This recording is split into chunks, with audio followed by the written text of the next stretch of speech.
Welcome in, everybody, to another exhilarating edition of Long Live Baseball. We have a lot to cover today. Free agency bonanza, money just shooting out of cash cannons all over the country. Players getting paid, including some of the moves that our own Cardinals and Cubs have made in the past week or so. We will do our 3 wish segment where we'll get to play Genie. Mike and I will make 3 additional moves for the Cubs and Cardinals. We'll have Mike's dictionary segment, and then we will end with bold predictions. But I'm happy to introduce my frenemy, my best friend Cubs fan that I know, the best Cubs fan I know, and his name is Mike Jones. What's going on, Mike? Hey, how we doing, Seth? Great to see you. Great to be talking to you. Been a little under the weather this week, but feeling a lot better today. And yeah, you're not kidding. Money shooting out of cannons. My daughter had I don't know what. I know there's Friendsgiving, which is like a Thanksgiving thing that's with friends, but they had like a white elephant exchange party last night. I don't know if you. And I'm not sure why it's called a white elephant exchange. That I'm not sure how that connects with Christmas or gift giving. Who came up with the terminology? It's probably not something we're going to figure out today. But regardless, one of the gifts, and I think probably, I didn't see all of the gifts. I did see, the 3 bags of water. That was one of the gifts that was given. And of course, I also see the wet towel in our laundry room that cleaned up the 3 bags of water after they got spilled. That was one. There were a few others. There was a construction hat that was kind of cool. But the number one gift was the money shooting gun. It was like you put money in it and you pull the trigger and it just starts shooting money, Yeah. And apparently that's what we're doing in Major League Baseball now. Oh my God. It is so over the top ridiculous in many of these cases. We'll talk about it later, but I think it's an encouraging sign that the Cubs aren't involved in that, really. Yeah, we'll talk about that later, but at the outset, I agree. So we'll save the Cubs and Cardinals because we have a lot to discuss. Oh goodness, for sure. And so I just want to ask you, Mike, what free agent signing do you think was the best? Well, okay, regardless of the money. Well, yeah, and regardless of Cardinals, Cubs, we'll take money into account as well. Like, what's the best deal? What's the best fit? What do you think? Well, Aaron Judge belongs in New York City. That's without question. And the arson Judge thing that happened on Twitter, and I don't know if you saw any of that, but I thought Aaron Judge was a Giant. Yeah. I saw things on Twitter, and you talk about fake news or talk about all that stuff that you want to talk about, but I was duped into thinking that he had signed with San Francisco. And listen, that whole element of things when it comes to the contracts and the size of the contracts and Scott Boras and the agents and all of the things that we're talking about here, Major League Baseball teams, general managers, all that sort of thing. I don't know how they're managing all of that, but that is impacting these contracts. Twitter is impacting these contracts. Social media is impacting these contracts. Aaron Judge, I literally thought that I had read that he had signed with the Giants, that he had a multi-year contract, etc. in my mind.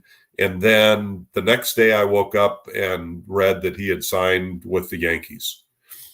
And lo and behold, the contract that he had signed with the Yankees for was just outside of the one I had read the day before that he had signed with the Giants for.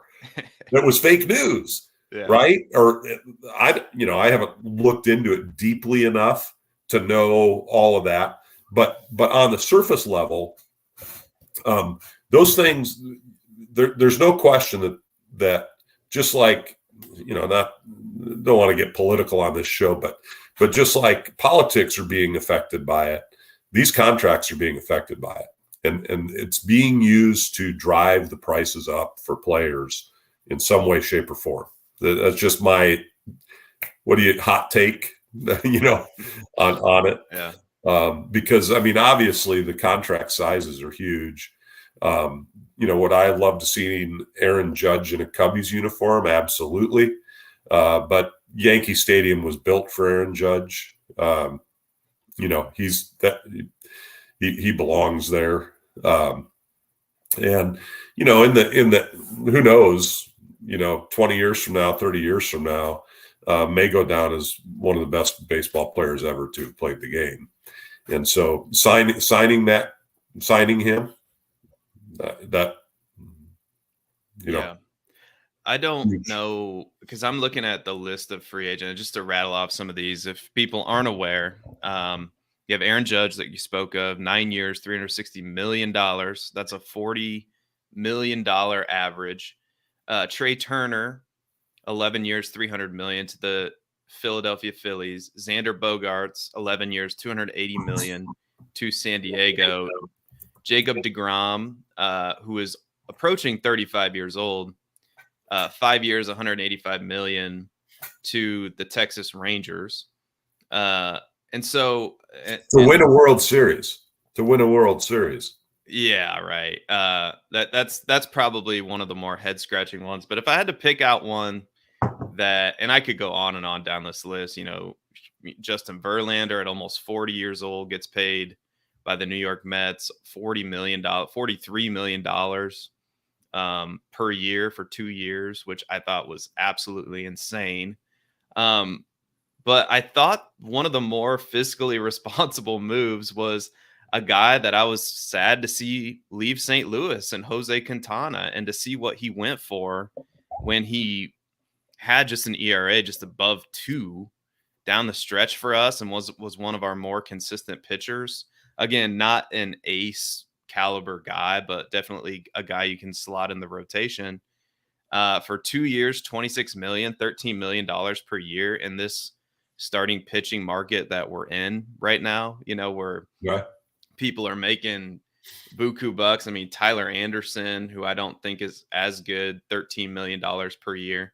So to see him leave St. Louis for a relatively, what I thought was a reasonable contract to go to New York, I thought was one of the better deals that was made. The Dodgers get to keep Clayton Kershaw, who's basically the same age as deGrom. I know he hasn't pitched as well as deGrom in recent years, but to keep him on a 1-year contract for $20 million, I thought was a really good deal for them. And I think Clayton Kershaw can still be the caliber pitcher that LA needs him to be. I think, we've proven that in today's day and age, players can bounce back, and we know what kind of potential he has. So those were a couple that stood out to me.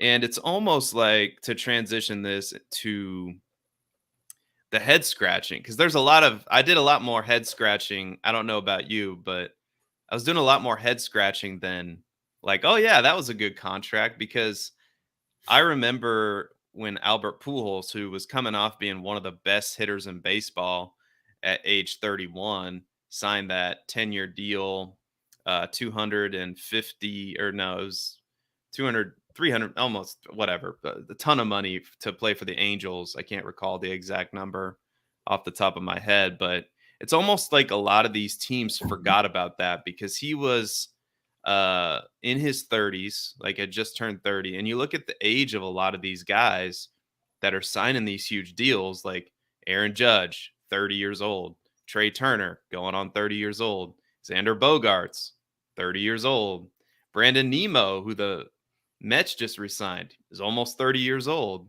I mean, and I know we're going to talk about him later, but Willson Contreras, 30 years old. Yeah, exactly. Yeah. And we'll talk about him later, but I mean, at least the Cardinals aren't paying, 25 million, 30 million per year like the Padres or the Phillies, dished out for some of these guys.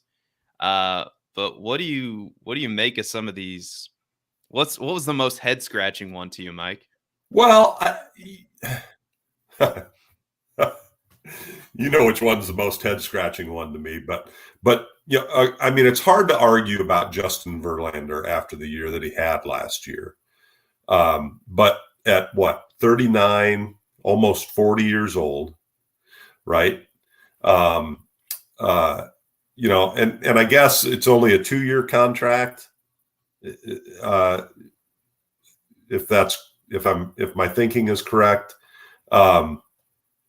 That's a bit of a head scratcher to me. But then you look at former pitchers who have been of his ilk, who have made it into their 40s doing exactly what he's doing.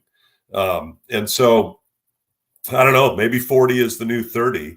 But in Major League Baseball, as I was semi preparing for this show, it was running around in the back of my head that, baseball more than ever is a young man's game, I think.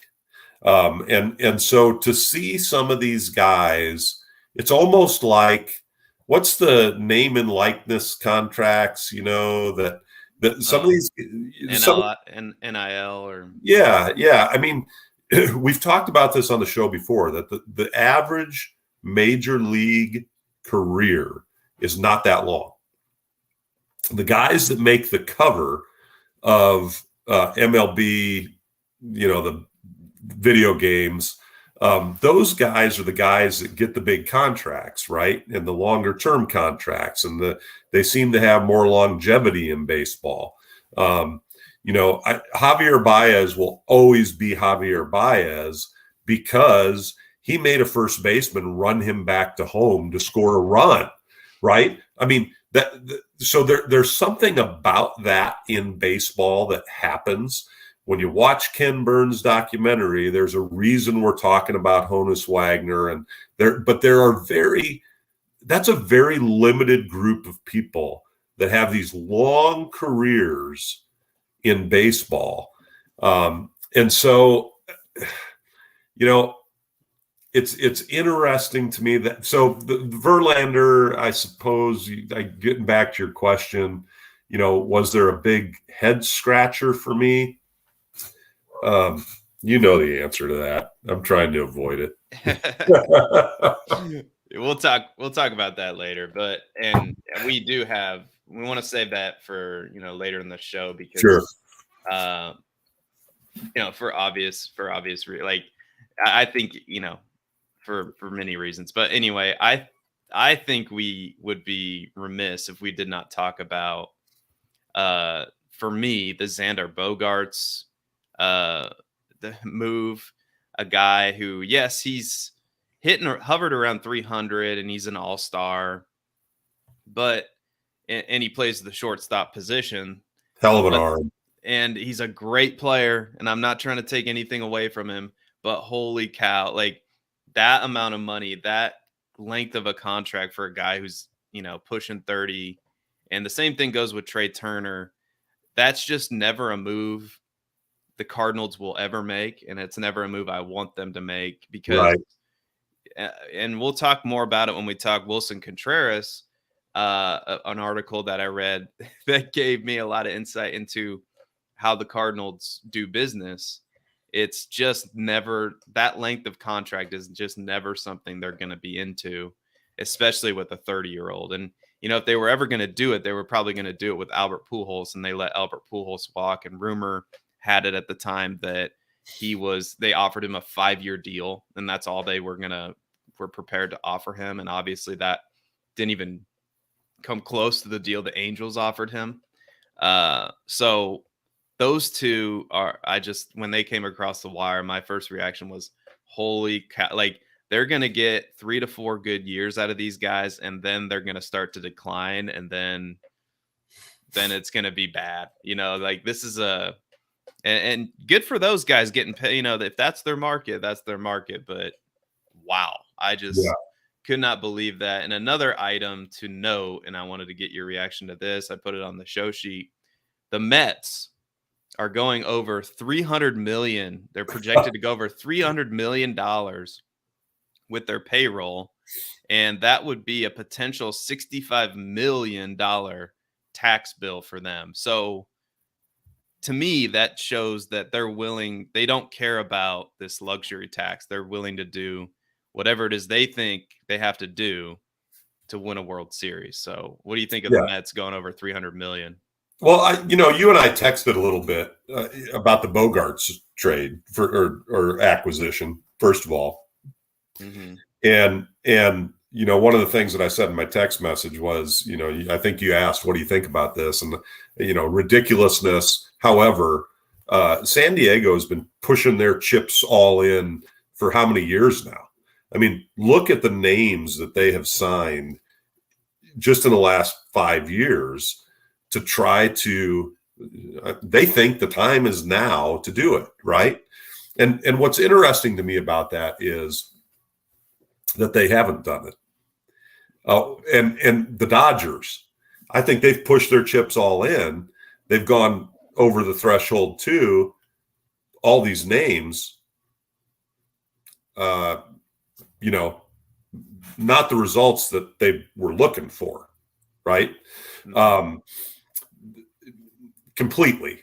I think when you've got a team like San Diego or LA, they're putting together and they're pushing all their chips in and they're buying up all these players, and they're not year after year after year competing for a World Series title. You have to go, is it worth it? Now the Mets, okay. I mean, obviously they're thinking, hey, we got to get this title. We're gonna pay the piper and make it happen. So in the big picture, the revenues, they can't be losing money on these things, right? Sure, the tax bill is high, but this is also a business. How many times do we talk about how these, heck, you hear the players talk about it in the press conferences. Well, this is a business. Okay, we'll get to that again later. It's a business. Well, it's been a business forever. Mm-hmm. One of the most protected businesses in the history of our country, right? So I'm not surprised. I think it's only going to continue to happen. The thing that's interesting to me, and the thing that sometimes is frustrating as a Cubs fan, is why aren't the Cubs doing it? Because we're a big market team. I'll finally admit that to you on live on the air. We're a large market team. If everybody else is doing this, why aren't we doing it? And then at the same time, as I say that, I say to my fellow Cubs fans, remember that we got it done without doing that in 2016. We got it done maybe the frugal way, but the right way. And frankly, it was fun to watch it that way. The new kid on the block, Chris Bryant, he was the fresh face. He was the new face of the Cubs. We get Anthony Rizzo, not a huge contract, a great signing. We start filling these gaps. Ben Zobrist, all of Miguel Montero. The pitching staff comes along. We signed Jake Arrieta. Yeah, not like an all-star caliber guy, but, a guy that's, maybe on the rebound. And then he's throwing no hitters. He's unstoppable. All of that happened in the context. Who was our big, huge baseball name that we signed during that run, that era? Aroldis Chapman? Maybe John Lester. John Lester was a huge contract signing, right? But was it – I'd love to go back. I don't have the memory to go back and say, we signed him to a multi-year $300 million. I have no idea what his contract was. But it wasn't like this earth-shattering. It was a huge announcement, but it wasn't like the announcements that we're seeing during the winter meetings. I mean, it wasn't anything like that. And so, I think that what I'm saying is, I think you can still get it done without doing what we're seeing right now. That's all I'm saying. No, I think you're coming back to what we talked about on the show before, and what's the ideal way to structure your roster? Right. How do you build a contender? Right. And so what you're seeing now is I believe that teams are viewing some of these ace pitchers like, once you get to the playoffs, you need a shutdown ace, and you probably need two of them.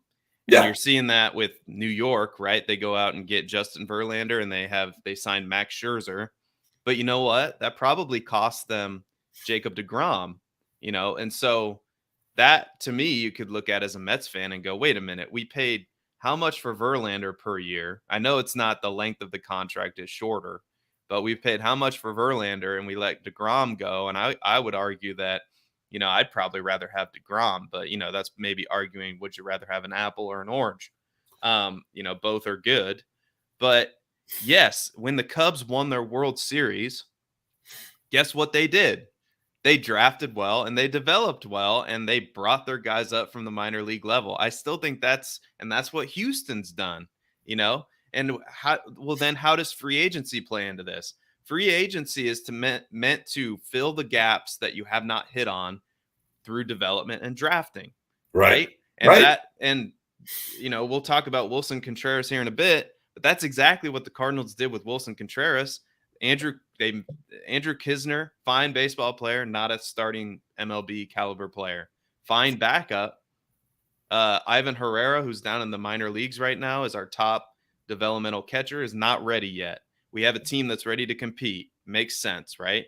So that's how you use free agency. And I think, the Cubs and Cardinals are on the right track. And these other teams that are signing these huge deals, the Phillies, the Padres, heck, I'll even throw the Yankees in there, even though I think they're being a bit more responsible than typical Yankees, than they typically are. I think those teams are not going to be set up for sustained success. They're going to be strapped with these contracts, and they're basically telling you, yeah, we're willing to suck in 5 years, or we're willing to spend even more money and take even more of a luxury tax hit further on down the line. But you can only go so far with that, Right. So I think ultimately both of our clubs are doing it the right way, and that's ultimately how you do something like the Cardinals have done, and that's how every team should do it, in my opinion. But Right. I digress. Talk real briefly. There are still a lot of free agents out there, and I will put this in the show sheet so you can look at it. Carlos Correa is still sitting out there. Carlos Rondon, Dansby Swanson, who the Cardinals reportedly had interest in before they signed Willson Contreras. And I'm here to tell everybody that, that's probably not going to happen now that they've signed Willson Contreras. I mean, as much as we all might like it to happen. Michael Brantley's still out there. Andrew Benintendi is still out there, who could be a nice outfielder. So there's still a lot of guys out here that the Cubs could sign. So, I mean, especially Carlos Rondon would be a really nice addition.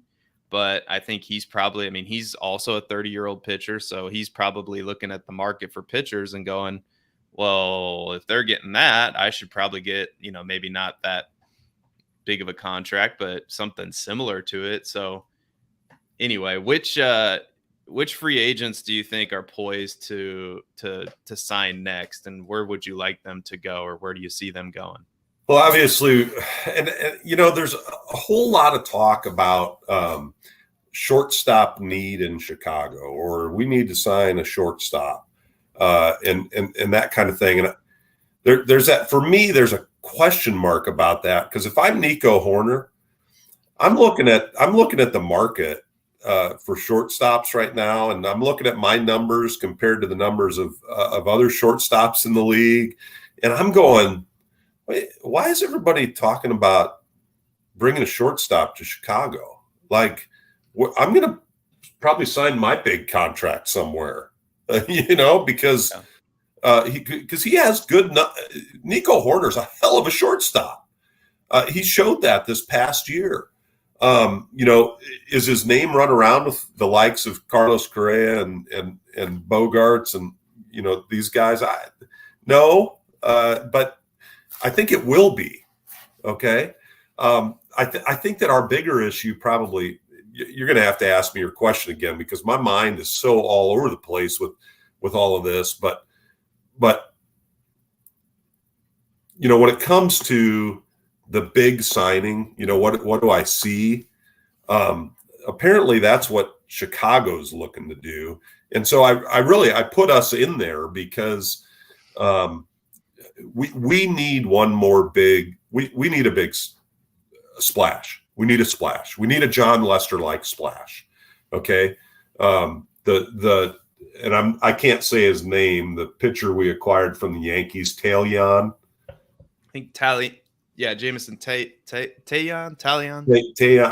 See, I'm terrible. Let's just say Jameson. I'll just call him Scotch for short. All right. Is Jameson a Scotch whiskey? Maybe it's a whiskey. I don't, I think it's Irish whiskey. Irish whiskey. All right. So there you go. So Irish whiskey will be a better Irish whiskey. We signed Irish whiskey. Irish whiskey. I don't know if that's the best thing. Maybe we call him that's a good. I like Irish whiskey. I'm going to call him Danny Boy. Danny Boy is because I can't say his last name. That's a great acquisition. A 4-year contract, 31-year-old. That's interesting. But from a pitching perspective, it's good. See, I'm all over the place, aren't I? That's not our big. Yeah. My point is that's not our big splash signing. Mm-hmm. Right. I think you guys have been linked to Carlos Correa. He's still sitting out there, but I'm just gonna read you Nico Horner's stats. Are you ready for this? Because I think this backs up what you're saying, and then we'll look at Carlos Correa's stats, and we'll see like what the difference would be for the money that you're probably gonna have to pay Carlos Correa. All right. Where are you looking at these? Baseball Reference? Yeah, I'm just looking at Baseball Reference. I just pulled it up because you were talking about it. Yeah. So Nico Horner hit 281 with an OPS of 736, 10 home runs, 55 RBIs. I don't have his defensive stats pulled up, but yeah, his fielding percentage was .974. I don't know how that compares to, I guess we can look at Carlos Correa. Yeah. So that was Nico Horner. So 287 average, 10 home runs, 55 RBIs, OPS set in the sevens, like 736. That's kind of where he's averaged. And he's only 25 years old. Yeah. So he's a younger player. Yeah. So now we have Carlos Correa. And you're looking at last year's stats just for reference or career? Just last year. Okay. So Carlos Correa, in about the same amount of plate appearances, hit 291, 22 home runs, 64 RBIs with OPS of 834. Okay. And so that's a difference of 12 home runs, 9 RBIs, and an OPS difference of, I guess, about 100 percentage points. You're going from 734 to 834. Right. But then it's like, well, what do you do with a guy like Nico Horner? So his wins above replacement 5.4, Nico Horner's wins above replacement 4.5. Okay, wins above replacement. Yeah. That's a new stat to me. Talk to me. It's a calculation of that's a lot of different war. I'm sorry. War. Yeah, it's war. Wins above replacement. So that's what war stands for. So it's only, according to this, I mean, obviously I've never actually heard it referred to as wins above replacement. They just talk about war. Okay. Yeah. So wins above replacement. Yeah, I think it backs up what you're saying. If I were Chicago, I would look internally before I looked externally. And then it becomes like, well, what do you do with Nico Horner? Do you move him over to second base? Maybe that's the plan. But yeah, I could see, because it says he's played some second base here. Yeah. So you could do that, for sure. But like we were talking about, like we've talked about before, are the Cubs, what does that do for you in the long run? How does it factor into your long-term plans? Which means you have to be looking at your farm system and the drafts coming up and in the summertime. And so that's probably going to factor in as well to what you think you could get in the draft. And so what we're saying is hopefully if they do let's say they sign Carlos Correa, Right. hopefully it's a part of a plan that they have to ultimately draft and develop, like, if not all of their talent, most of it, to where it's all arriving at the major league level at the same time. Yeah. You know, And because listen, go ahead. Because it would really suck is if Carlos Correa is, getting out of his prime, like, and he's only 27 years old, so Right. he's not a very old. I mean, he's a younger player. So it would just really suck, like if your major league talent, if this isn't aligning at the same time, because that's how you ultimately build a contender, I think. Right. And that to me has got to be one of the most challenging parts of doing what had to have been one of the most challenging parts of doing what the Cubs did in 2016, the way that they did it. And maybe the way that the Cardinals have done it in the past, that better than I do, right? But you've always argued that that's what it is, is developing from within. That could be also a fancy term for being cheap.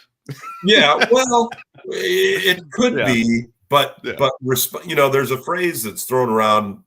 Cubs fans talk about is this responsible spending, kind of thing. And I don't know what my dog is barking at, or if you can hear him, but he's irritating me. It's okay. I might have to let him in the room. But anyway, that goes back to that responsible spending piece. That's one of the reasons why I think one of our biggest stories during that whole run that the Cubs made was Chris Bryant and how he was kept out of playing time by the Cubs, sent back down to the minors, all that kind of stuff, because that was part of the equation that went into really, in the end, what was success for them. And I think that people forget that. I think that there will be one more big splash signing by the Cubs. I think Xander Bogaerts is on the radar, or Carlos Correa is on their radar. If Xander Bogaerts is on their radar, we're really in trouble. But I think that's the big splash signing that we may see, in all of Major League Baseball, and it'll probably be the question is, will it be a big money? Like, are the Cubs going to pull that trigger or not? Right? Yeah. I mean, you could view Carlos Correa as a foundational piece for sure. Yeah, and it just depends on how that factors into your bigger plan. And I think now it's time to transition to that. So, well, can I before we transition to that? Okay. I mean, can I just say that since the question is, are we going to have this big change or this type of spending by the Cubs in the offseason? I think it'd be a good time. And I don't think that I've unveiled this on the show yet. Mm-hmm. You should email me that clip, and we can probably upload it here. Yeah. Okay. I'll email it to you then. And we can unveil it that way instead of I know, because I know you're probably going to show it on your phone, but I think we should let our viewers, because I can, if you email it to me, I think I can download it, and we could play it on the show. Yeah, and we'll talk about that in the form of a clip. In a few minutes. Yeah.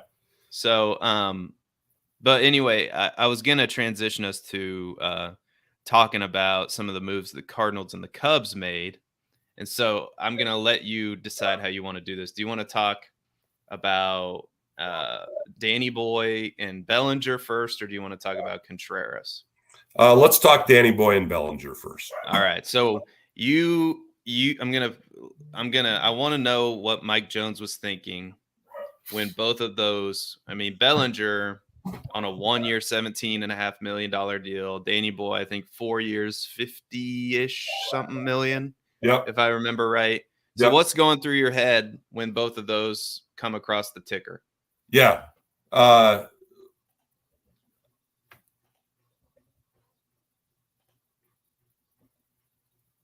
mean, that was my reaction. I mean, you didn't see me jump out of my seat. You didn't see anything. I mean, maybe a little bit more for Bellinger, and here's the reason why. I think that Bellinger is one of those. The Cubs. Here's the thing about what the Cubs have been doing for the past 10 years, and it's pretty phenomenal to me. Outside of bringing up the younger guys through the system, right? They seem to have, and I don't know where this comes from or how this happens, or if it's an organizational thing, or if there's specific personnel in the front office, coaching staff, et cetera, that are doing this. But when you look at the big picture of Cubsdom, Jake Arrieta, let's talk. I could probably run through a list of names. But they seem to have found a niche in taking players who are question marks and making something of them, turning them around, bringing them back into the game in a big splash kind of way, right? So some of these guys, not big, huge contracts, responsible contracts, and then turning them into players that get the job done. And so there's a certain amount of excitement for me in signing a guy like Cody Bellinger, who, I mean, let's face it, Chris Bryant was the National League MVP 1 year, right? Yep. And at a young age. Cody Bellinger was the National League MVP 1 year, and at a young age. So to me, that's a really comparable product that you're talking about. If you take the human element out of it at some level, and so there's a little bit of more excitement for me about that signing, and if you can really make it turn around, then maybe that re-signing following that 1 year is a bigger splash sort of contract.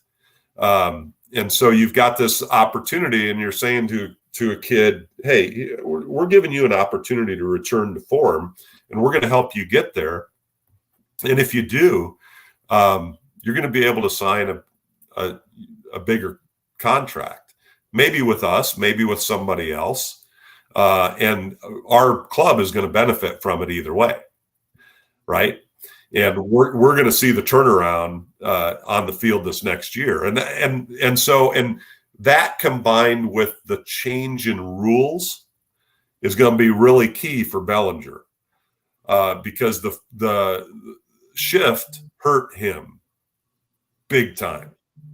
And I'm, just from an analytical standpoint, and I'm sure you're better at looking at the numbers than I am, but and somebody out there is. I just think that that's the case for him. The Danny Boy signing, I think, is a solid signing, and it was one of those where you just kind of go, yeah, all right, for both these, good signing.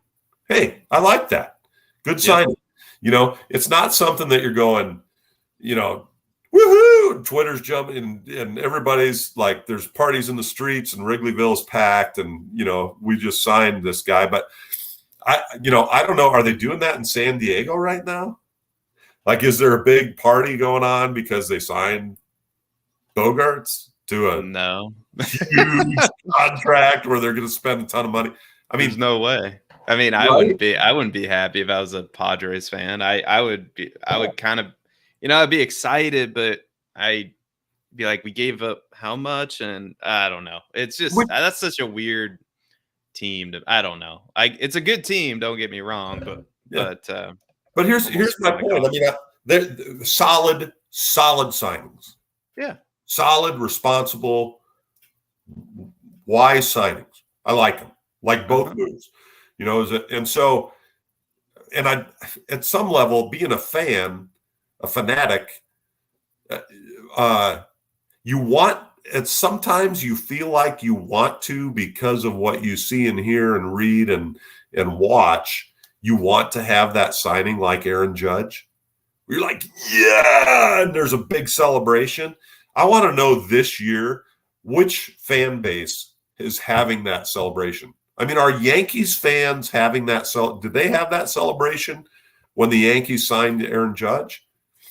Probably. I mean, I guess so. I would think, Yeah, yeah, because that to me is a lot like the like if the Cardinals would have brought back Pujols, I think everybody would have been happy. But I mean, all these other big contracts with a player that you don't know, that you're not familiar with, is, yeah, we're excited. I mean, for sure, but I don't know if Trey Turner or Xander Bogaerts is on the same level as Aaron Judge. right, right, yeah, no, absolutely, I absolutely agree. So I mean, I felt like the Jameson Taillon trade, or not trade, signing, felt to me a lot like the Steven Matt signing last year with the Cardinals. It's just like, okay, like we needed a starting pitcher. We have a starting pitcher now. He's probably going to be third or fourth in the rotation. And yeah, a solid player. It's going to help us win. Yeah. Not a superstar, but again, Yeah. we're not paying him superstar money. So Now, can I say this though? Since then, I've done a little bit of research, and man, it is flat out amazing the data analysis that you can do now in Major League Baseball. Like the science that is pouring into spin rate, pitching, all these things, and Danny Boy's got he's got for a Canadian Irishman. I think he's Canadian, and we've got another Canadian pitcher that we signed that was kind of coming back and ended up doing pretty well for us. Looking at the data for this guy, I think that there is a huge upside to that signing, and it's yet unknown what can happen with it. I think the Cubs, in looking into and reading some of the information about him, he has an incredible curveball that he didn't throw very much, and I think that they believe that they can add lateral movement to his pitching that can potentially make him a phenomenal pitcher, not just an inning eater. Coming off Tommy John surgery and all of those kinds of things. So I think that signing could be much, much bigger than we think right now it is, because he really has some good stuff. I think a 94-mile-an-hour fastball, which when you look at our current pitching staff, Cubs pitching staff, is upper end on the guys that we have.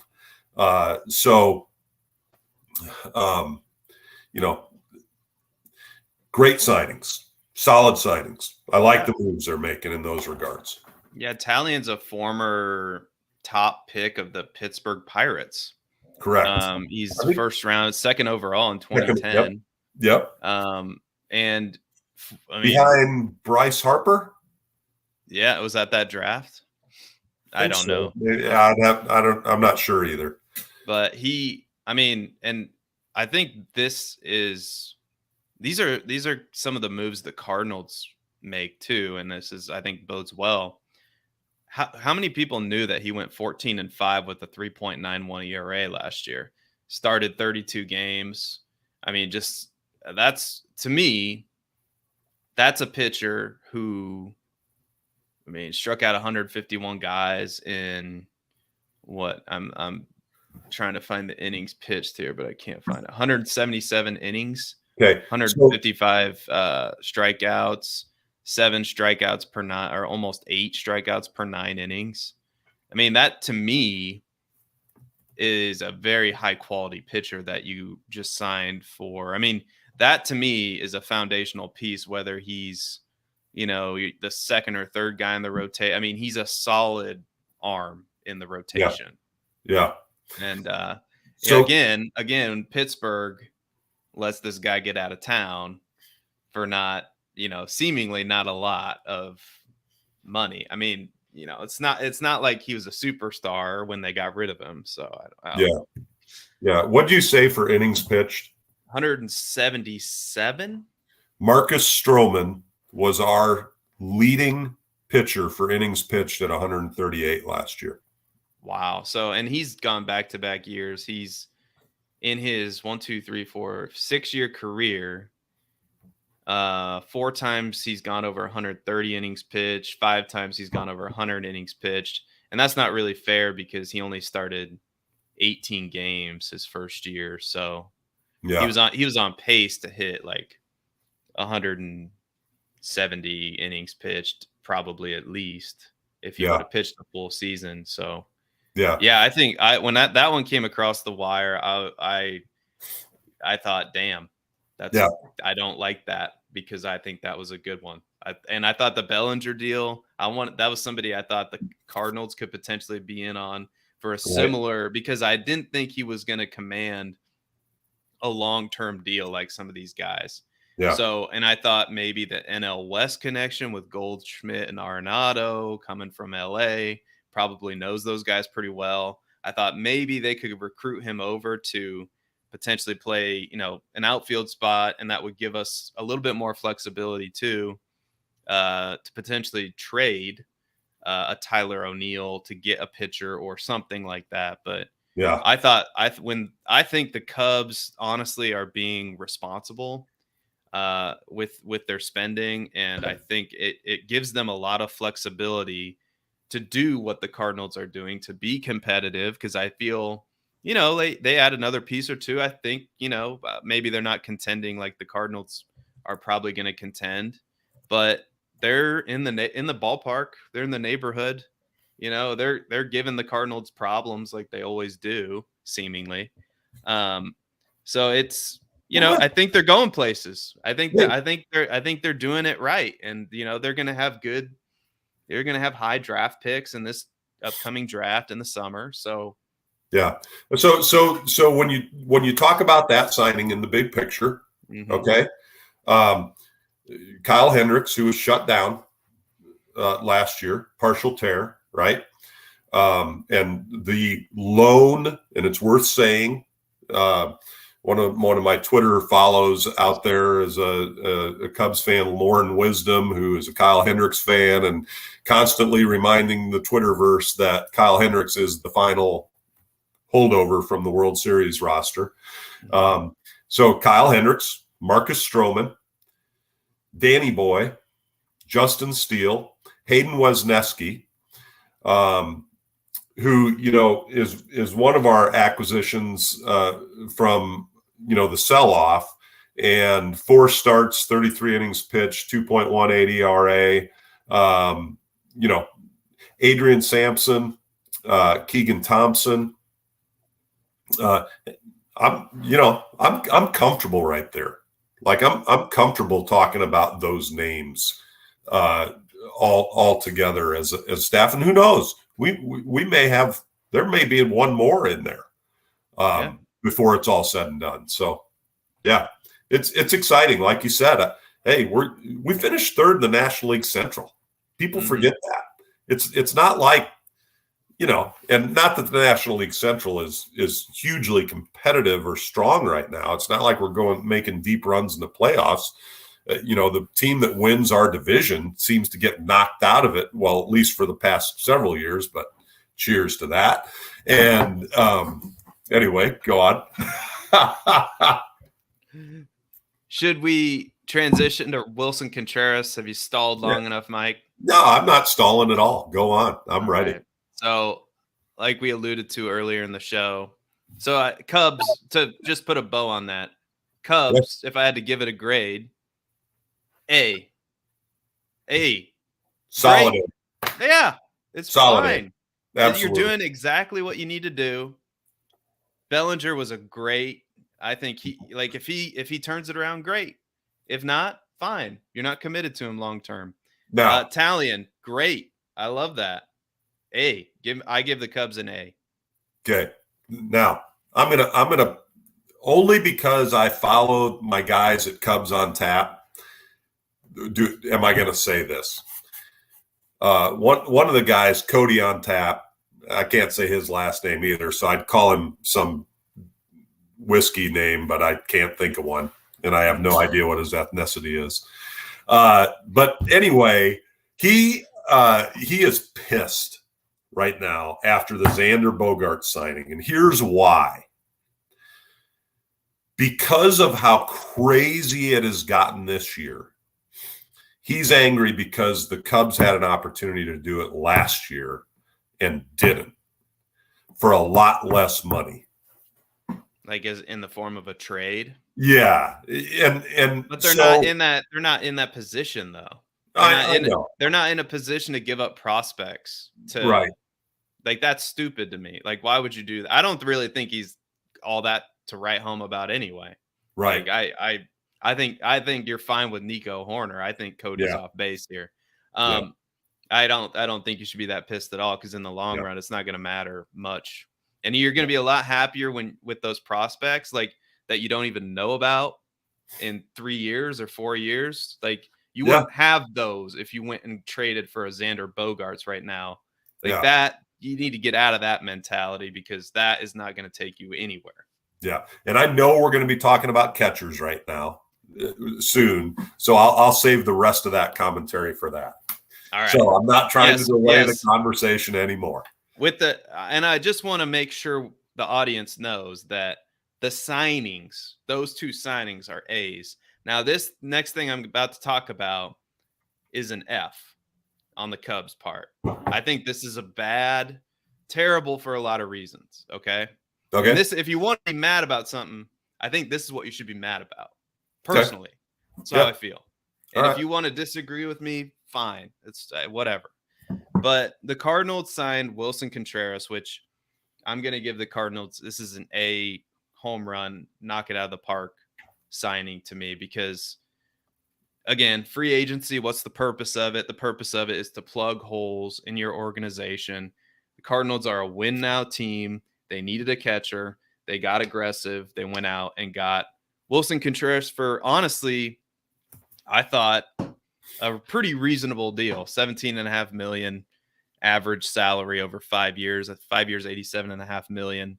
And I know we're going to talk about this, but less than the qualifying offer that the Cubs gave him, by the way, for a single-year contract. And the Cubs do get I think, Class B draft pick because of that. So the Cardinals have to give up, I think, that their next year's second best draft pick that the Cubs will now have. But Cardinals fans just need to get over that because this was worth it to get a catcher of this caliber. I mean, when we're talking about Willson Contreras, we're talking about top 5 catcher offensively in the Major League Baseball. And there's really no one I think that would argue that.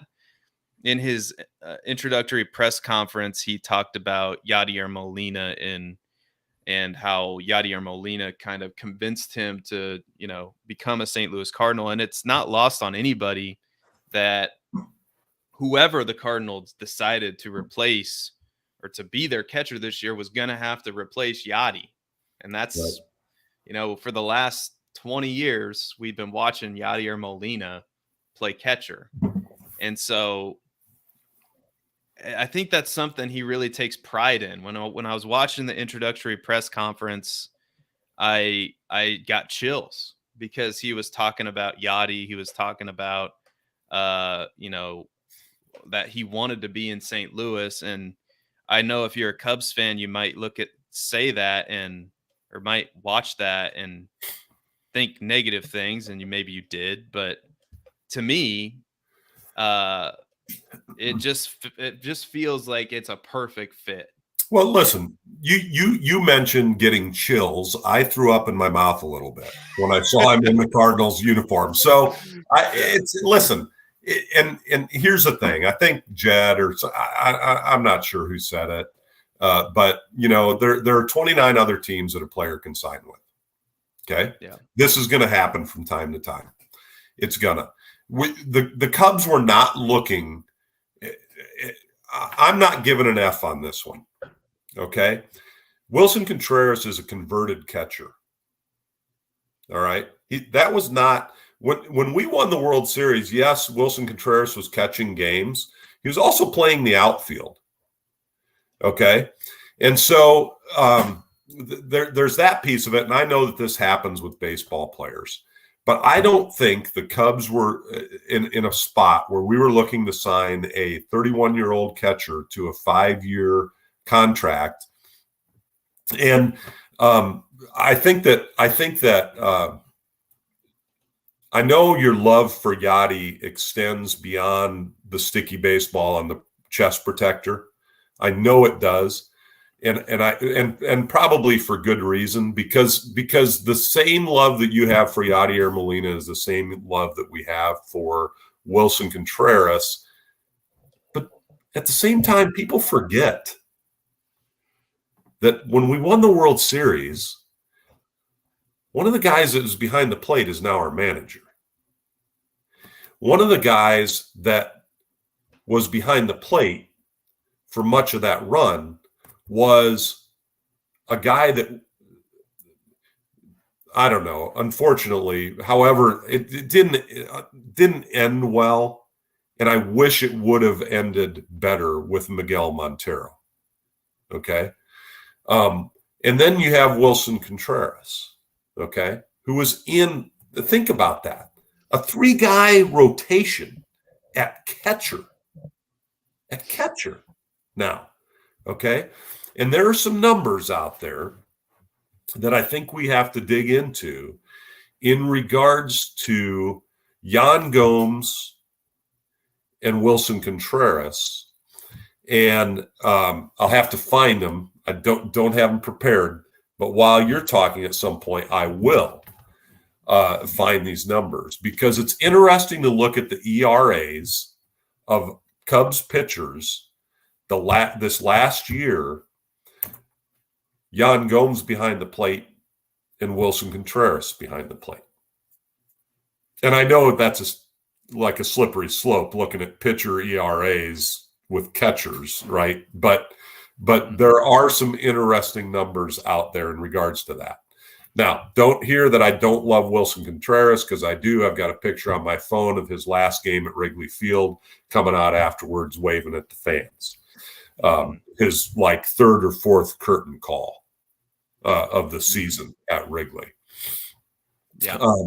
And so I'm not giving that an F on the Cubs. I'm giving a good grade.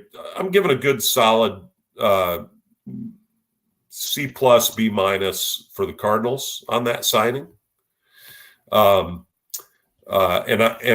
it's not as hurtful to the Cubs as I think you're making it out to be, because you mentioned it.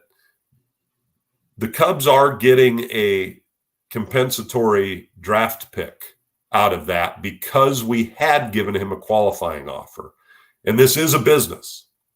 And I think that where the Cubs are right now, receiving a compensatory draft pick in 2023 after Willie declined the 1-year qualifying offer, which would have made him more money in a single year than he's going to make in each of the years that he's going to be with the Cardinals. I don't find it to be as bad a move as you think, and as Cubs fans probably feel. Okay. Are you ready? Go for it. Okay. All right. So,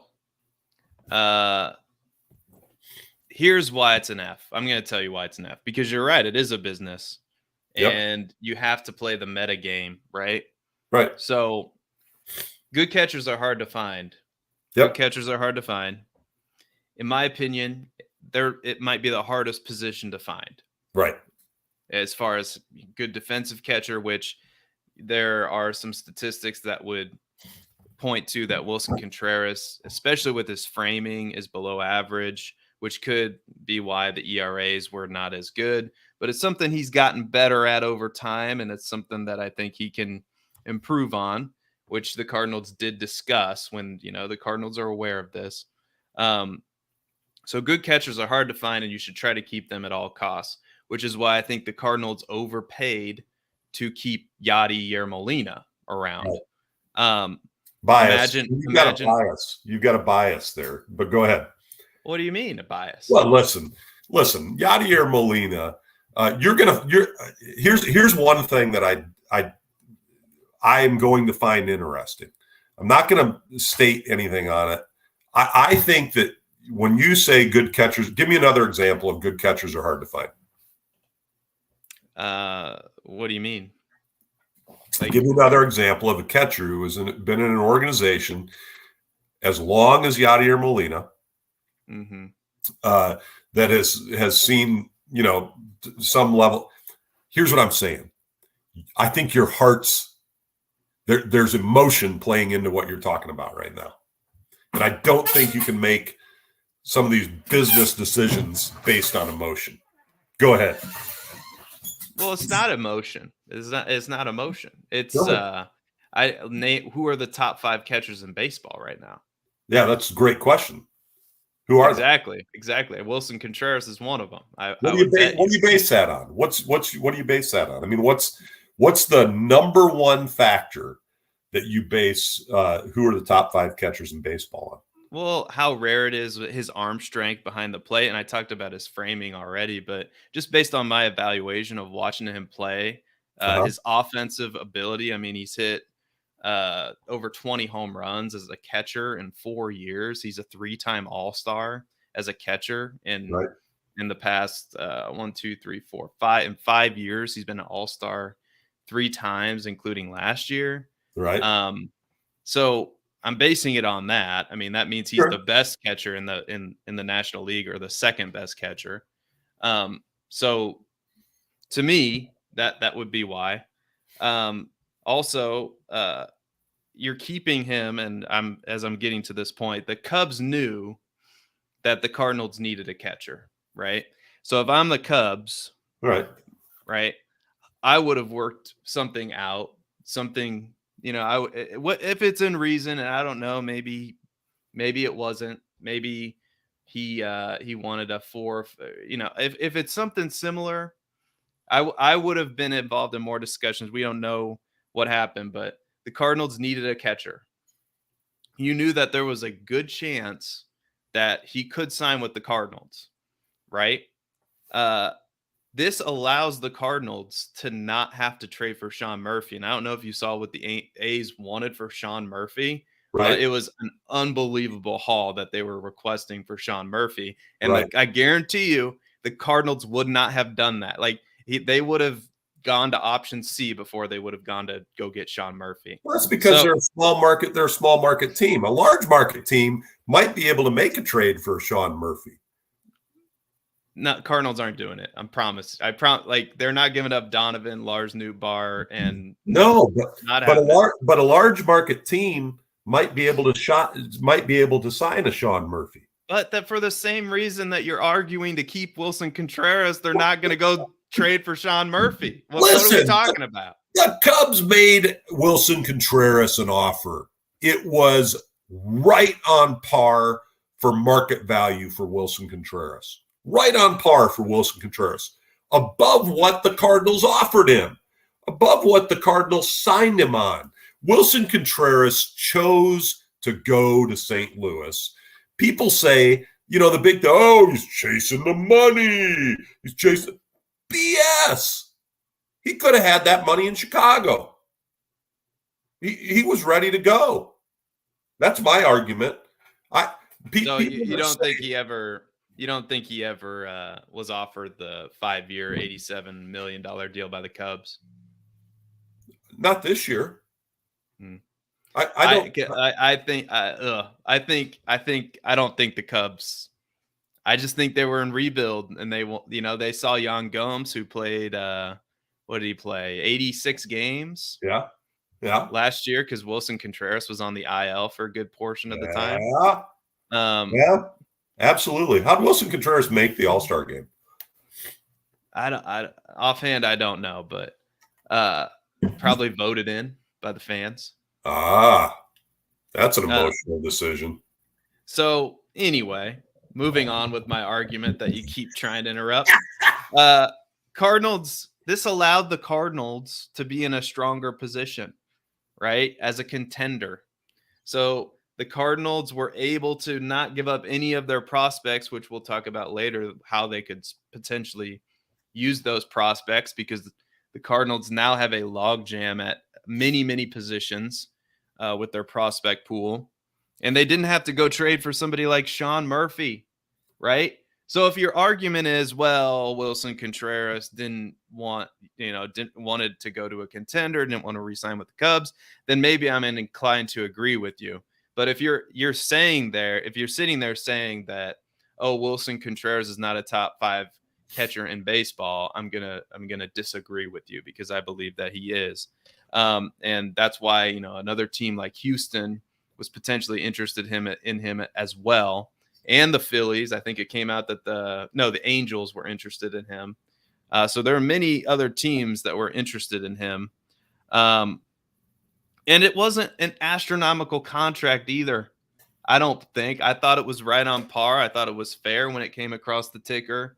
I didn't think it was outrageous.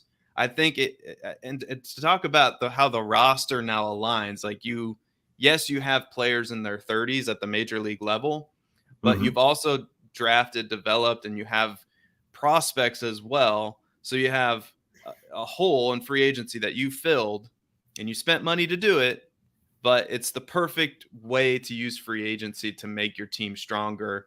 And I don't think the Cubs should have allowed the Cardinals to sign Willson Contreras, which is why I'm giving it an F, because I don't think they should have ever put themselves in a position to lose this guy.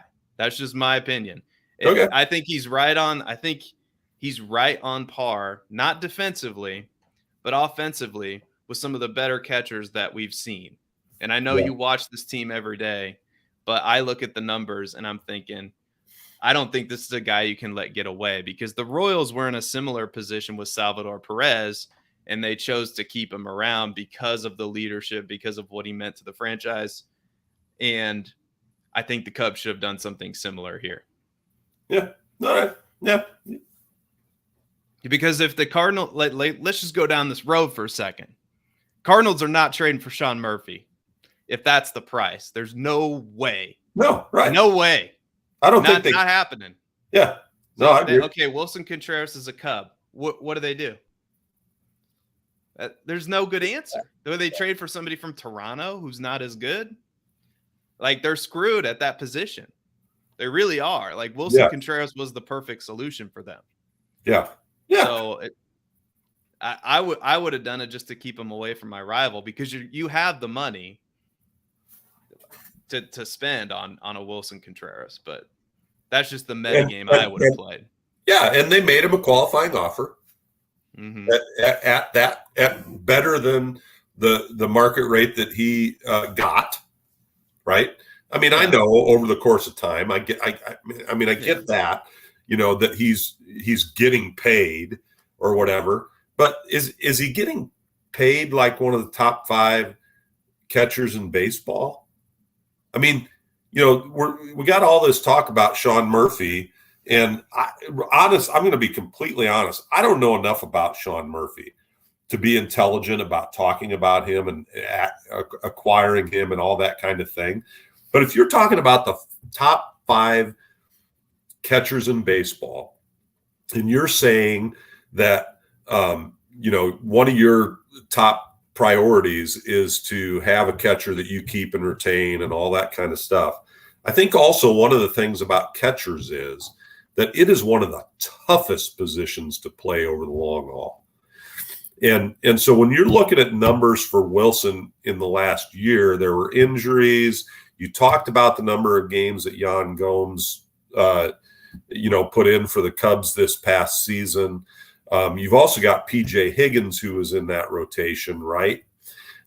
So how many games is Contreras going to be playing for the Cardinals? Hopefully like 130, 140. Wow. How many did he play for the Cubs last year?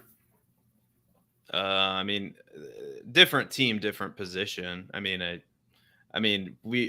don't think any of us would sit here and say like guys are healthy 100% of the time in a 162 game season. Like guys play with bumps, bruises, scrapes, and so I think I could argue that, could he have come back sooner if the Cubs were in a position to contend? I would say yes. But to answer your question, yeah, he's the top 5 paid catchers in baseball.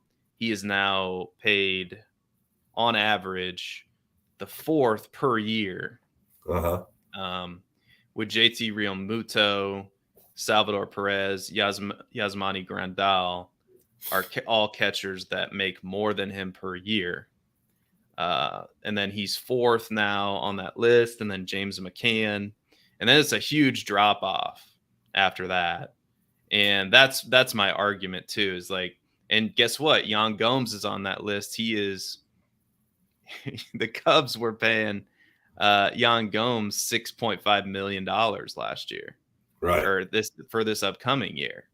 And so maybe they looked at that and thought, well, we can't pay 2 guys at that position as that much money. I don't know, and maybe they factored that in too, and were willing to let him go. But yeah, and Yan Gomes is 34 years old, or he's signed through age 34. So he's going to be with them for a while. But yeah, I mean, if you look at this list, there's about 4 catchers in all of baseball who are being paid money, and Sean Murphy's not eligible to be paid yet. So I think that tells you that, I mean, maybe aside from some of the prospects, like the kid from Baltimore, I can't think of his name right now. Maybe I'll scroll long enough to find him on this list, but Tauchman, I think. Okay. But Sean Murphy's on this list too, and he's 28 years old, and he's signed through 2026 is when it says he's a free agent. So that would come with years of control. But money talks, man, and so I would say that those are some of the better catchers in baseball.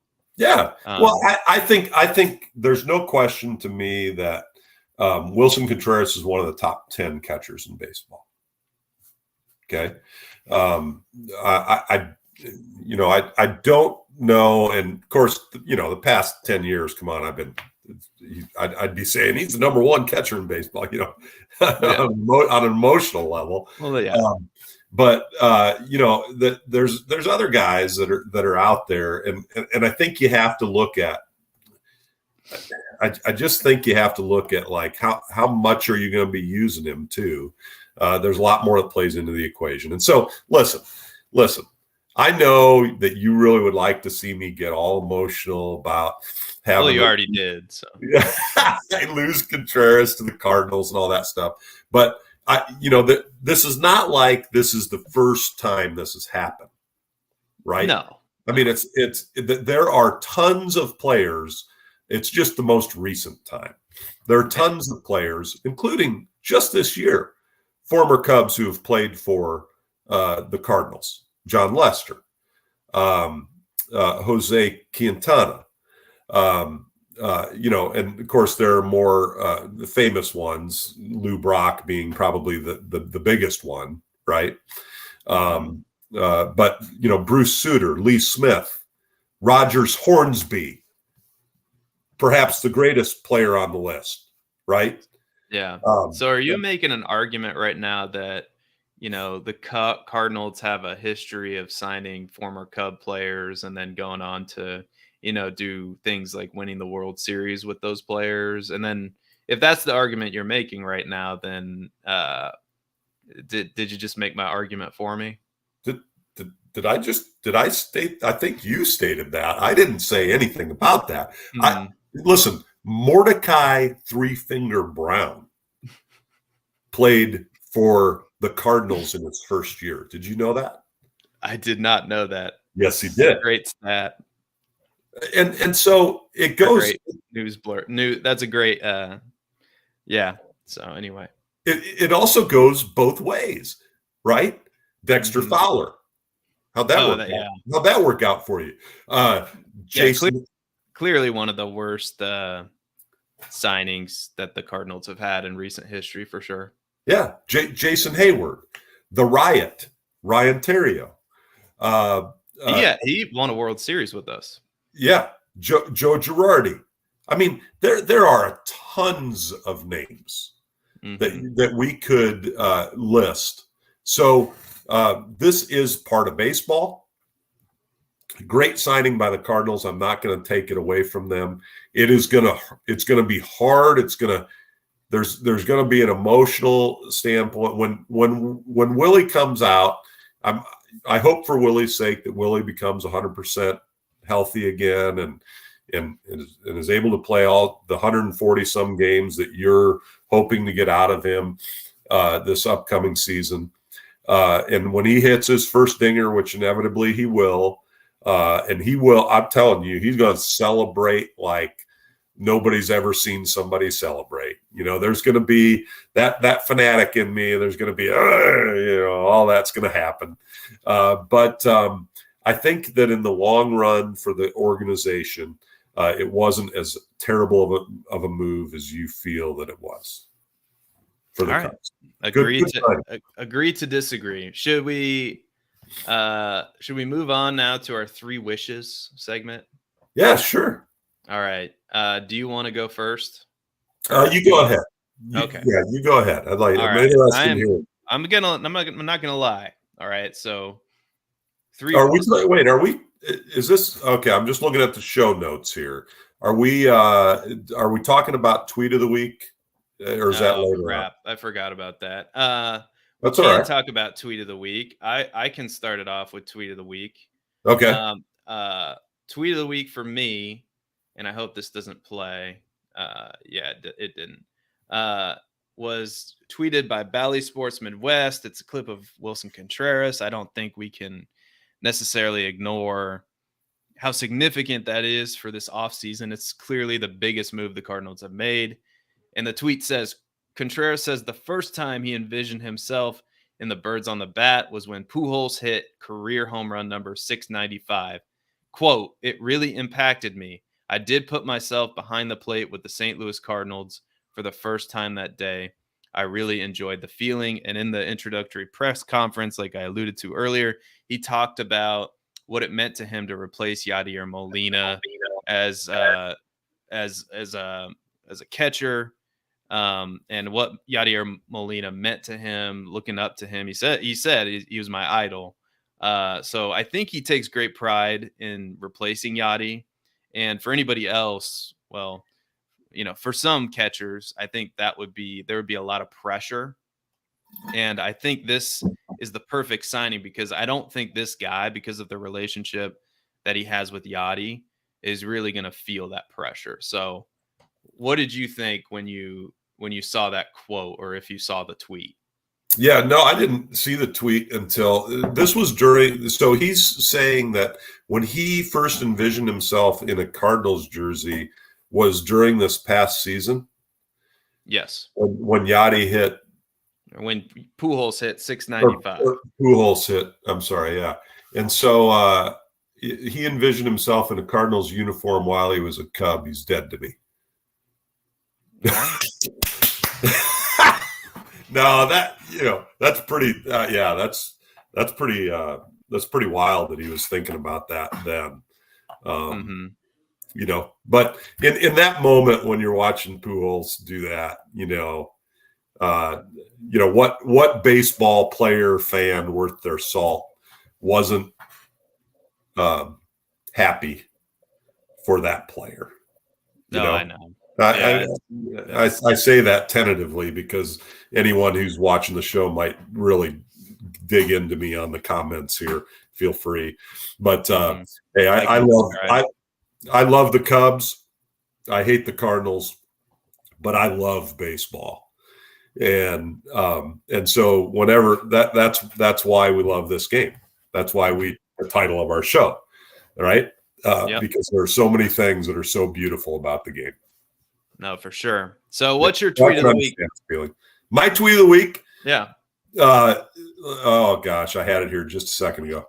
No, I got to find it again. My tweet of the week, I want to read the tweet as it's stated. And finally found it again. And here it is. Well, if the screen will quit spinning.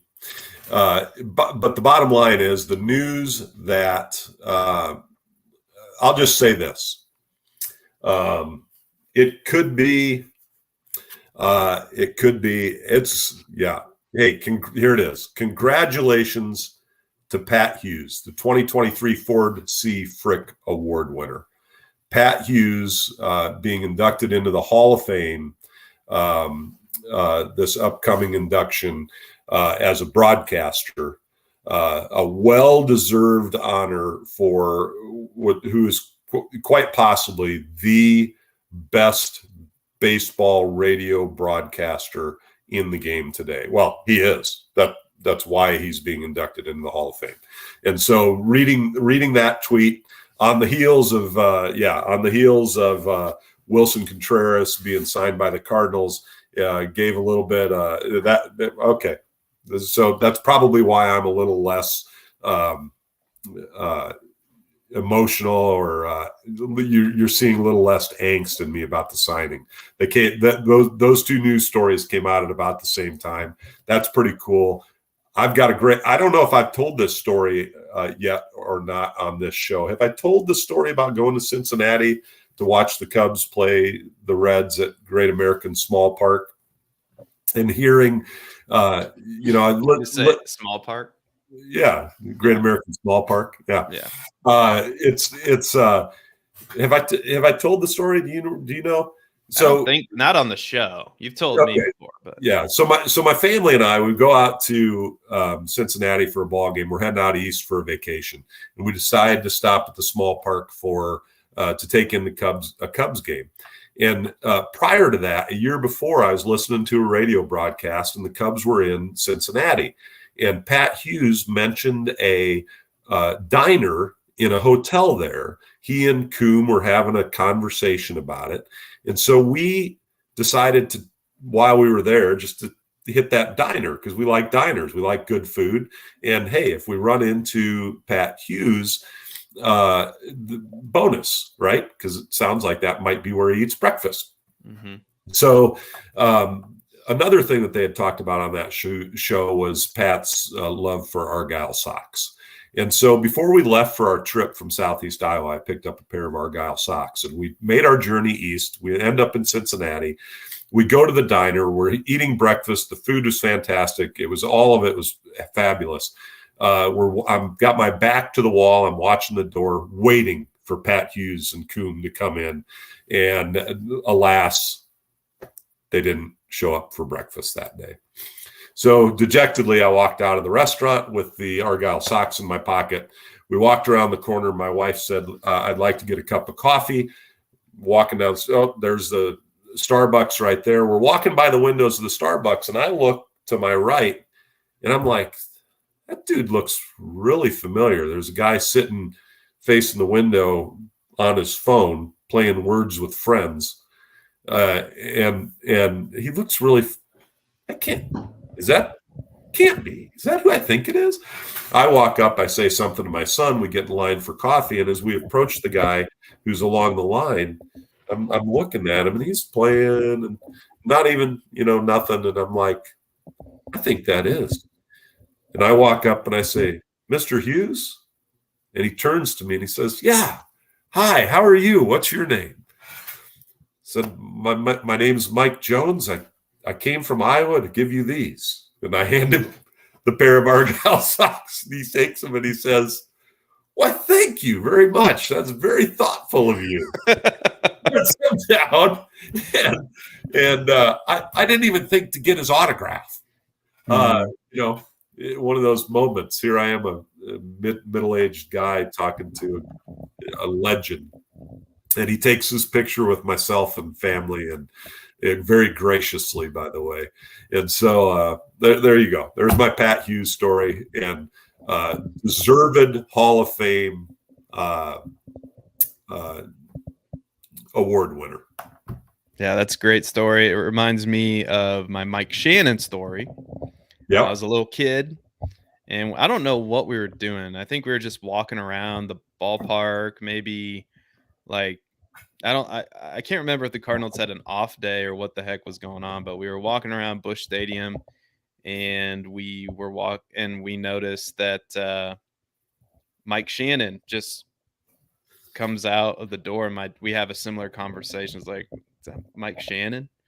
And I think he overheard us saying like, "Oh my God, I think that's Mike Shannon." And he turned around, and I was maybe 12, 13. And he said, "Young man, would you like an autograph?"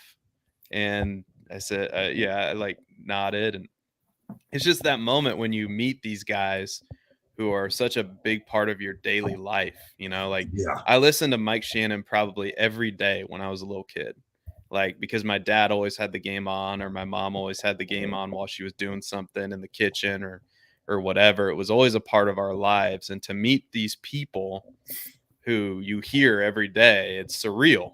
yeah, It's and so and he couldn't have been classier. And it sounds like Pat Hughes is the same, oh, just about the same caliber of individual. And so when you meet these guys, it's like, oh my God, it was a big deal to me. That's a great Pat Hughes story.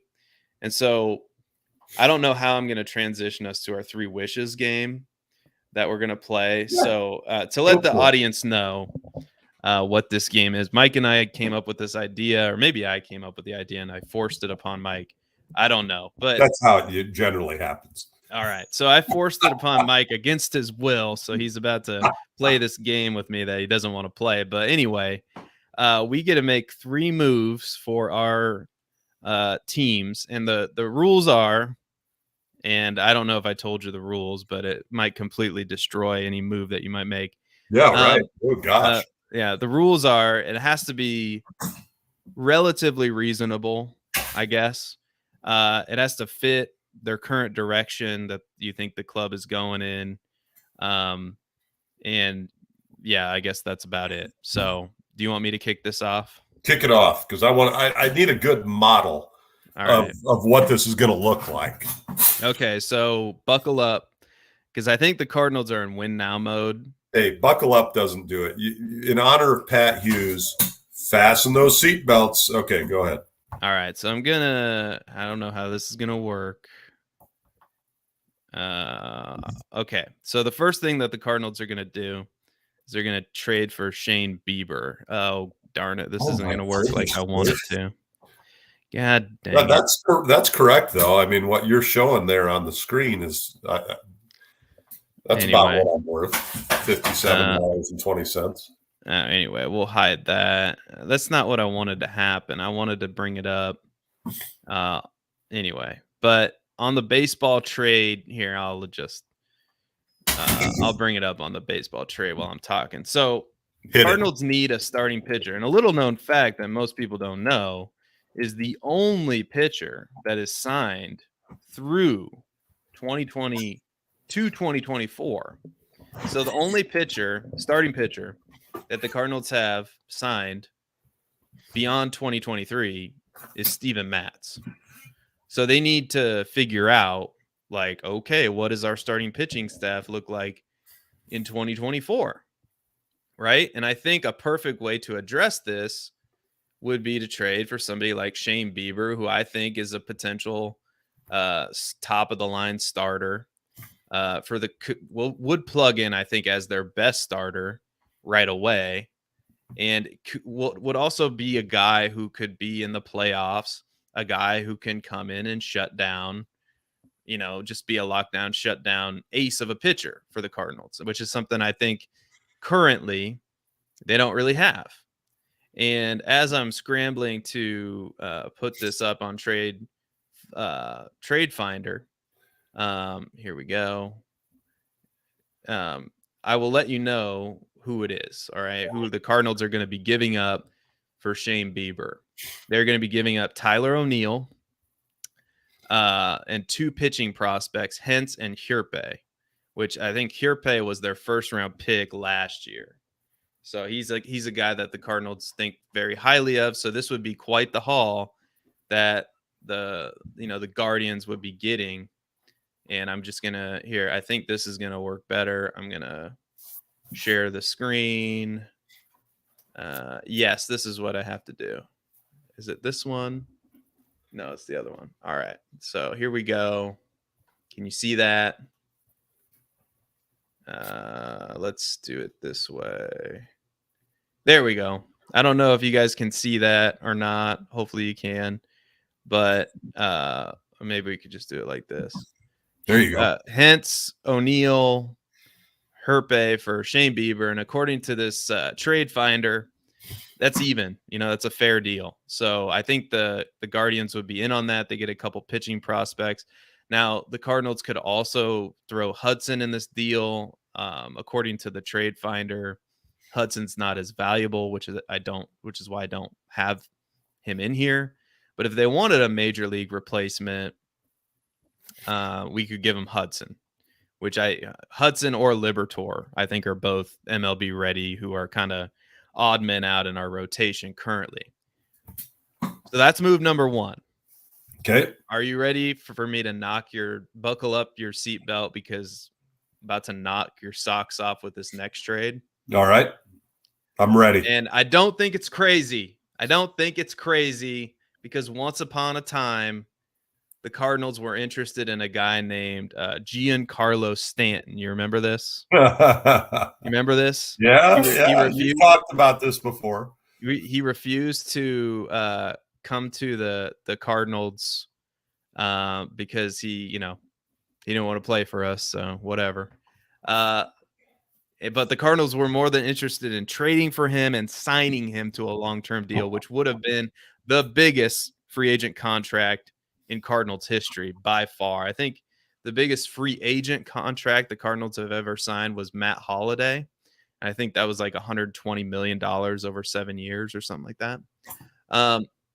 So I think that the Cardinals, and let me share it so I don't want to ruin the suspense. Hold on as I figure out. You're good. Share the screen. Here we go. That's the other one. I think that the Cardinals should trade for Shohei Ohtani.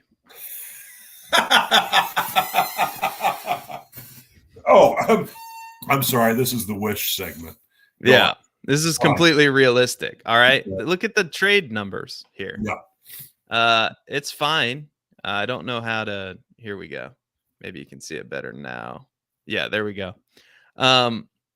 So this would be a guy that would feed 2 birds with 1 scone.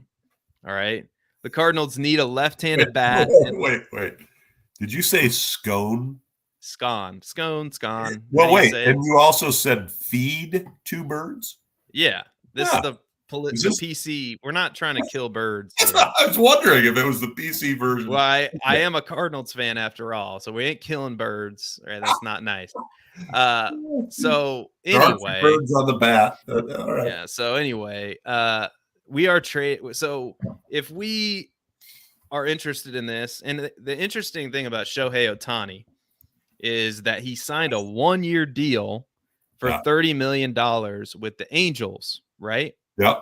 I don't think the Angels are a contender. I don't think they're close to being a contender, even with Shohei Ohtani. They arguably have the 2 best players in baseball on their team, and Mike Trout and Shohei Ohtani. But I don't think that they're a contending team. I think they should try to trade him away, because I think he is probably thinking all right, I'm not going to sign a long-term deal with you. I don't think that's really a good sign. I guess, it's a good sign that he signed the 1-year deal, but the Cardinals could pull this off. If you look at this trade, MLB trade values, I think you should consider giving up Dylan Carlson as a part of this deal. Now you could give up some other pieces too if you wanted to keep Dylan Carlson. But this, like I said, feeds two birds with one stone because you need a left-handed bat in the lineup. Ohtani fills that, and you add him to Goldschmidt, Arenado, and Contreras now, and all of a sudden, that's maybe the best lineup in Major League Baseball, you could argue. And it gives you another top-of-the-line starting pitcher for come playoff time. So and from a business perspective, the Cardinals saw 3.3 million people walk in their gates last year because of Albert Pujols. How many people do you think would show up to watch Shohei Ohtani play baseball? The modern day Babe Ruth. I think this is a home run of all home runs, and I think that the Cardinals would be willing to break the bank for somebody like this. And I don't think it's crazy. Do I think it's going to happen? No, I don't. Because the Angels have said that he's not for sale. And so it's very unlikely that he gets traded, but it would make all the sense in the world for the Angels to admit, hey, we're not a competing team. Shohei Ohtani is going to be 35 by the time we're ready. And so it doesn't make any sense for us to keep him. So let's trade him to the team that arguably has the best prospect pool in all of baseball in the St. Louis Cardinals, who are the best prospect pool in baseball. That's also a win now team that would be interested in dealing some of those prospects in the Cardinals. It makes sense to me that this would happen. But what are your thoughts, Mike? It's not going to happen. No, it's not going to happen because, I don't know. Is that your second wish? Yeah, that's the second one. Because you've got a third wish. And I guess really I'll say that it's not going to happen because that's what's going to happen for the Cubs. That's one of my wishes. Oh, well. Right there. Yeah. I haven't analyzed it through this fancy thingamajig that you have. It's not fancy. It's just all you got to do is go to the website. It's free. Well, I'm at the website, but I haven't figured out how to operate it. You don't give me these things ahead of time to, I've definitely showed you MLB trade values before. You have. I just haven't. So I haven't tried to do it. Don't you try to put words in my mouth, though you're not putting words in my mouth per se, but whatever. So just out of curiosity, go ahead and plug in there for me the Angels get and the Cubs get with Shohei Ohtani. Oh Lord, why am I doing this for you? You're right. Hold on. This is great radio. Great radio, yeah. And so this is a pretty cool website, and I forget that we have that podcast piece going. But here's the thing: I think the Cubs are that team that you mentioned too. In the years to come, especially with this player intact, that we're talking about here. Mm-hmm. So give the Angels Christopher Morel. Okay. And Hayden Wesneski. Is he on there? I'm not seeing him. May not be on there. Okay. How about Taillon? Is he on there yet? Oh, you signed him and you want to trade him away now? Well, he's on a 2-year contract. 4-year. Oh, 4-year contract. All right. I don't think Taillon. I'm not seeing Taillon on here. Okay, he's not on there yet. How about Justin Steele? Yeah, Steele's on. Okay, let's put Steele on there. So you're at 52. You need about 9 more points. Yep. And so, what about? Give me. Trade Albert Alzolay. No. Let's go up a little bit here. Let me see who we have available. You've invaded my segment, by the way, but I'm letting. You asked me a question, so I said, "What do you think about that for the Cardinals?" And you immediately were like, "Well, it's not going to happen for the Cardinals because it's going to happen for the Cubs." Why don't you pull up that MLB trade calculator thing? You're right. You got on the board. Yeah. But anyway, we're here. No, I found him. Go down a little bit. Casey, CAS. This guy? Yep, that guy right there. See what happens. All right. Yeah, that's more than enough to get him, according to this. So yeah, you could potentially do it, but you got to think that. Let's see. He's in the minors. This guy's in the minors. Or this Morel's at the. So who would Is play Madrigal third? on there? Take Casey off and put Madrigal on there. Okay, where's Madrigal? There he is. All right, that's better. That doesn't look. That I think they would reject that. Okay, they might. Because it's 61 to 57. Yeah. What was yours? 62, I think. Yeah. 62 to 61. I mean, it was. But anywho, you would have to find another. You'd have to find another third baseman. Yeah, I'm going to have to play around on that, but for sure, I think. Here's Wisniewski. I forgot. Anyway, he's right here. If you want to. Yeah, would that be similar in value? They would according to this, they would definitely do it for if it was Wisniewski instead of Madrigal. Yeah. This is a very interesting website. It's one of my favorite things. Yeah, I have to play around with that. Yeah, it's 69 to 61. Oh yeah, that might be too much. Yeah, but they would say yes. I think according to this, I'd probably not put Wisniewski on there. I don't know. I'd figure something out because I'm not going to give up both those pitchers.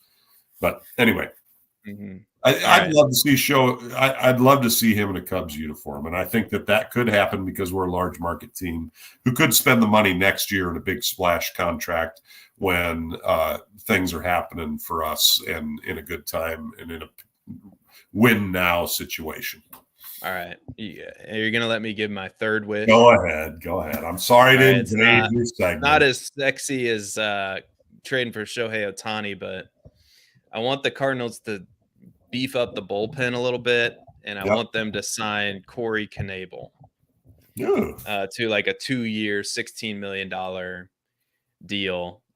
So a part of our problem last year was we were too reliant on Ryan Helsley, in my opinion, to close out games for us. This will give us another option as a closer. And for a team like the Cardinals, who depends on their defense, and hopefully we're going to be a better offensive team. We were actually a really good offensive team in the regular season, but it was very streaky, very hit and miss. But hopefully, Jordan Walker coming up in right field, and, hopefully Nolan Gorman and some of these guys can take the next step. A lot of these younger guys, Brendan Donovan. I mean, I think our team's really good. And I think if the Cardinals wanted to spend a little extra money, I think it's a little bit more reasonable for them to sign another bullpen arm like Corey Knebel, but we'll see what they do. I definitely think as far as moves that should be made, I think the Cardinals could use another starting pitcher. I think the Shane Bieber trade honestly makes the most sense out of all the moves that I've talked about, because the Cardinals do have a surplus of prospects. They're in win now mode. I think that as much as they want to hang on to all their prospects, I think even the Cardinals realize that not all of these guys, we only got 9 spots up here. So we definitely can or should be in the market to upgrade. And maybe it happens at the trade deadline. Maybe it does this year, but we'll see. So to recap that real quick, Cardinals trade for Shane Bieber is move number 1. Cardinals trade for Shohei Ohtani, number 2, which I guess is one of Mike's wishes. So we'll have to fight that out. Yeah. And then number 3, sign Corey Knebel to add to the bullpen. So all 3 moves, all pitchers. So I'm interested to see what Mike Jones has cooked up for the Cubs. Yeah, so cooking up is probably not the term, because I didn't use the fancy algorithms and things that you utilized in your 3 wishes. One of my 3 wishes for the Cubs is kind of an unusual one, and that is stay the course. Yeah, stay the course.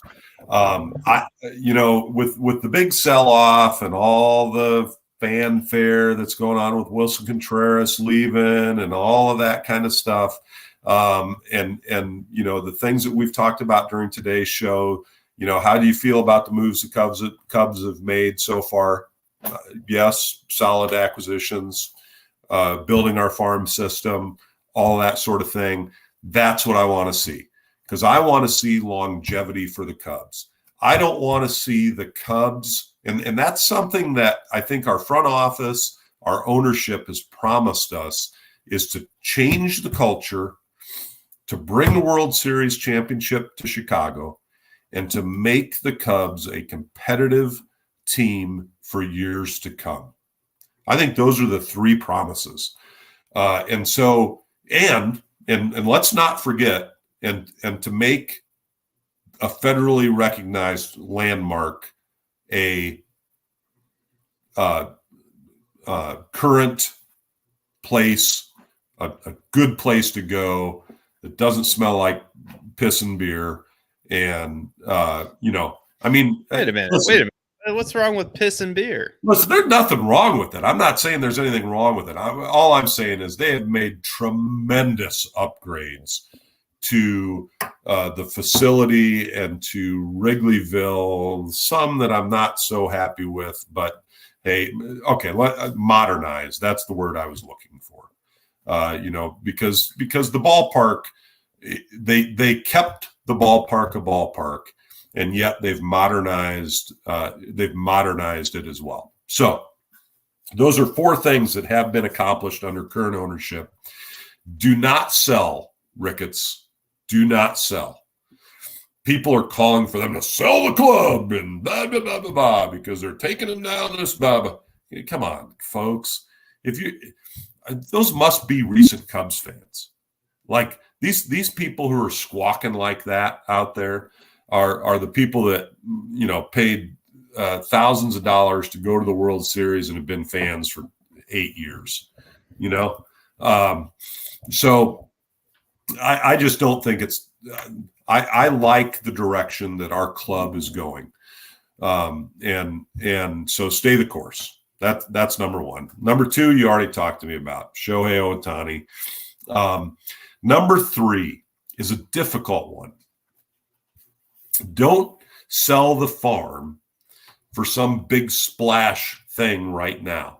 I would like to see us, and I know this would probably be a bigger, probably be considered a larger contract. But if we are going to be going after some big splash signing right now, number one, it needs to be in the catcher realm. I want that to be a part of what we're looking at as we move forward. Why are you looking so shocked at that? You had a catcher you could have signed.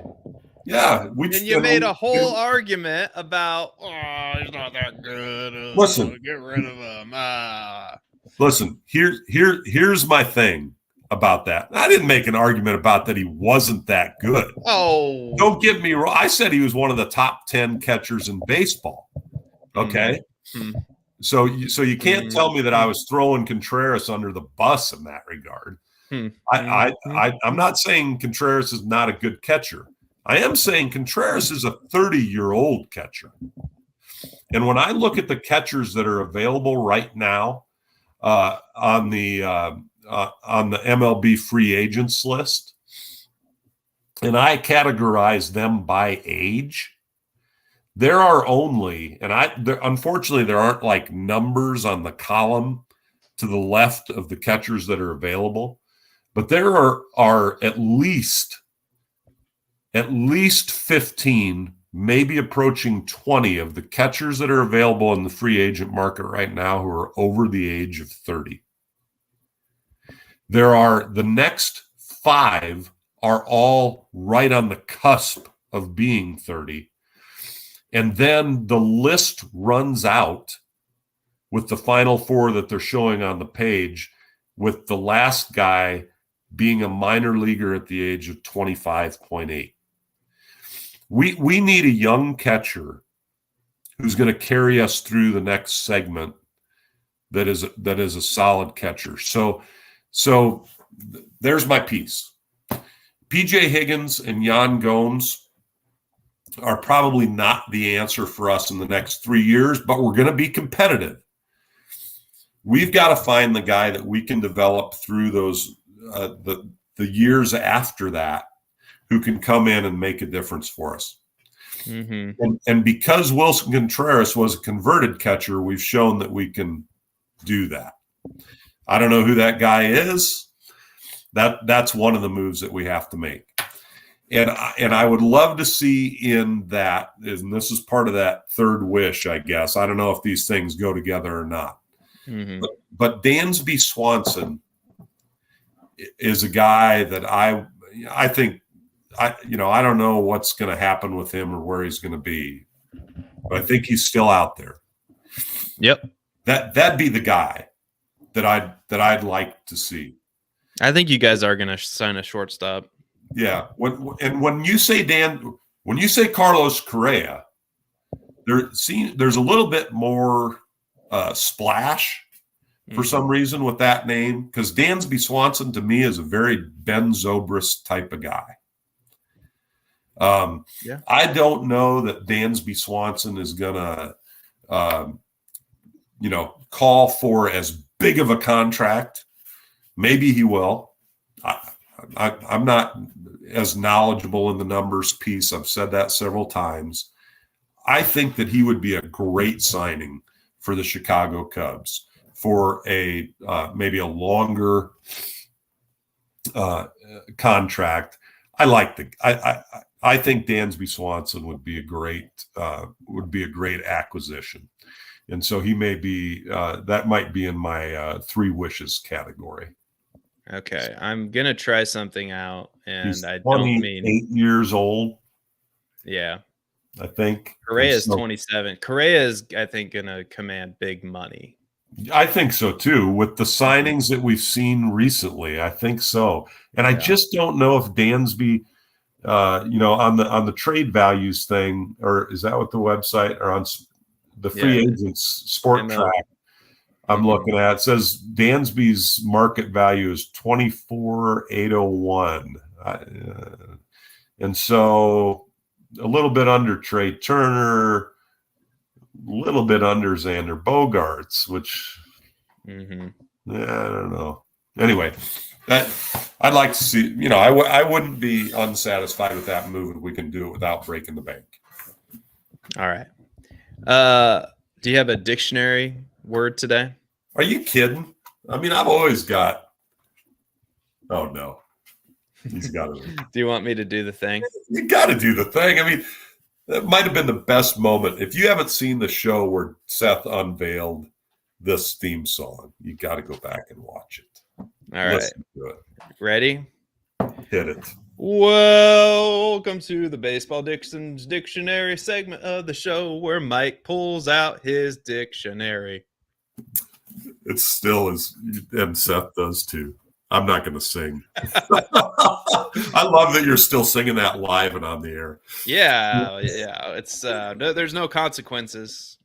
We're moving through the Dixon's Baseball Dictionary, and we got to get this guy on the show too at some point. And by the way, you talked about we talked about tweets, but Hall of Fame balloting is underway, and we got to have an upcoming show on that. And the Hall of Fame tracker is, we've had former guests here on the show in regards to that. So if you're not following that on Twitter, get on it. Yeah, we have to maybe see what Adam Dorr is up to. Yeah, absolutely. And follow, there's a Twitter follow, and Ryan Thibodeau and others. So we're working our way through the dictionary. I think we're on the letter E. Right? E. Is that where we're at? Hold on. Yeah. All right. I think we the last segment, I think we did D. I don't know. I don't remember. But anyway, page 296. 296. Right. And you'll know exactly where I'm going on this one. Because I think we've done one from each letter so far. We're just going to work through the dictionary. A, B, C, D, E. You're not going to say eternal rival, are you? No. You'll see it. I'm sure you'll see it soon. Oh, Wait. Cub factor theory? Yeah, X-Cub factor theory, right? Oh, what is that? You've never heard of the X-Cub factor theory? No, I Oh, actually haven't. Cubs are very well aware of it. It's a theory created by writer and long-suffering Chicago Cubs fan Ron Burler, which held that A, the greatest number of former Chicago Cubs player on a team, the worse that team will be. And B, no team with more than 3 ex-Cubs on it can win the World Series. Or the team with the most ex-Cubs on it will lose the World Series. He noted that since 1981, New York Yankees had 5 ex-Cubs on their roster. They were doomed to lose the World Series, and he was right. They lost to Los Angeles Dodgers in 6 games. All World Series teams since 1945 with 3 or more ex-Cubs have lost the series, except for the 1960 Pittsburgh Pirates and the 2001 Arizona Diamondbacks. In the 1986 World Series, the New York Mets, with no former Cubs on the roster, defeated Boston Red Sox, whose first baseman ex-Cub Bill Buckner committed a critical game in Game 6. The basis for the theory is the fact that the Cubs have gone the longest of any team without winning World Series. So interesting to hear that, especially under current circumstances with Willson Contreras being traded to the St. Louis Cardinals. I thought it was apropos for the show. Well, what we need to ask, I don't know if this guy's still alive, probably, who knows. Yeah. Has the curse been lifted? Is this theory still a thing? Oh, you're talking about Ron Burler. Burler. Yeah, that's a good question. I think that's a good question.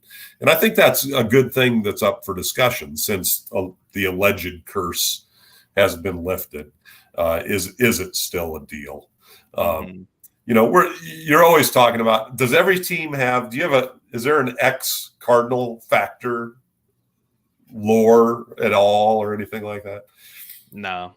I mean, it's pretty common in Cubs fandom to talk about ex-Cubs, probably because of this, but ex-Cubs that are playing out there. I mean, I always say, when I see a guy, even guys that we traded away, to the White Sox or the Yankees or some of the guys from the farm system that helped us get to the 2016 series championship. I always mention that guy used to be a Cub.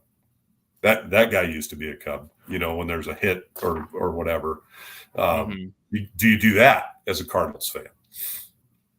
Yeah. I mean, when they come back, especially when they come back to the stadium. I remember when David Freese came back, he got a standing ovation. I'm trying to think of other players. Matt Adams got a standing ovation. I think Colton Wong got a standing ovation. It's a thing with the Cardinals fan base. It's like once a Cardinal, always a Cardinal. Right. So it's definitely, in my opinion, one of the better fan bases in baseball, just because of the attendance. And there are numbers that can back that up. Attendance, I would say recognition of former players and recognition of current players, and the history is of the team is pretty. If it's not top 5, it's up there. So yeah, I would say that. Yeah, the fan base is very knowledgeable of baseball, I would say. Yeah.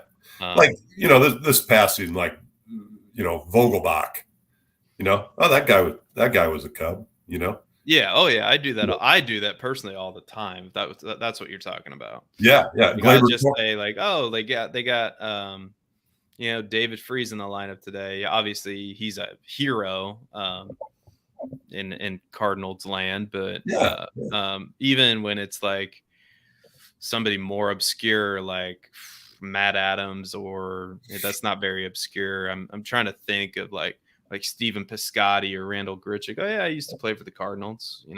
Yeah. Well, think about some of the Gleyber Torres. He was a Cub. Yeah. Dylan Cease. Yeah. That was the Quintana trade, right? They traded, right? That was those guys. Yeah. Eloy Jimenez. He'd be nice to have. Yeah, wouldn't he? Yeah. I mean, that's what you need to. That's what you need to remind your Cubs on tap guy about. Yeah. You would have had to give up like Pete Crow Armstrong plus to get Bogarts or whatever. Yeah, and is that you got to pay him, right? Yeah, that's not worth it. Not now. Not right now. We're not in that. There might be a time when you need a shortstop. Right? Yeah, there was a time like these guys that I'm talking about that we traded. Maybe not so much Dylan Cease. I'd have to go back and look at that trade. He was in the 2014 draft, yeah. So he and Jimenez went to the South Side for Quintana. Now,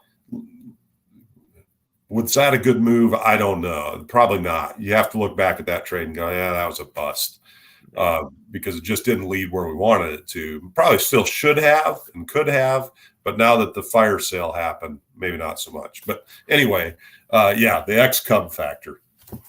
Do you close it out with the song too, or no? I don't remember. No, I don't typically close it out with the song. But anyway, that is really the show for everybody who's listening. And it's been a longer show, but we had a lot to talk about. We did. It's been a while.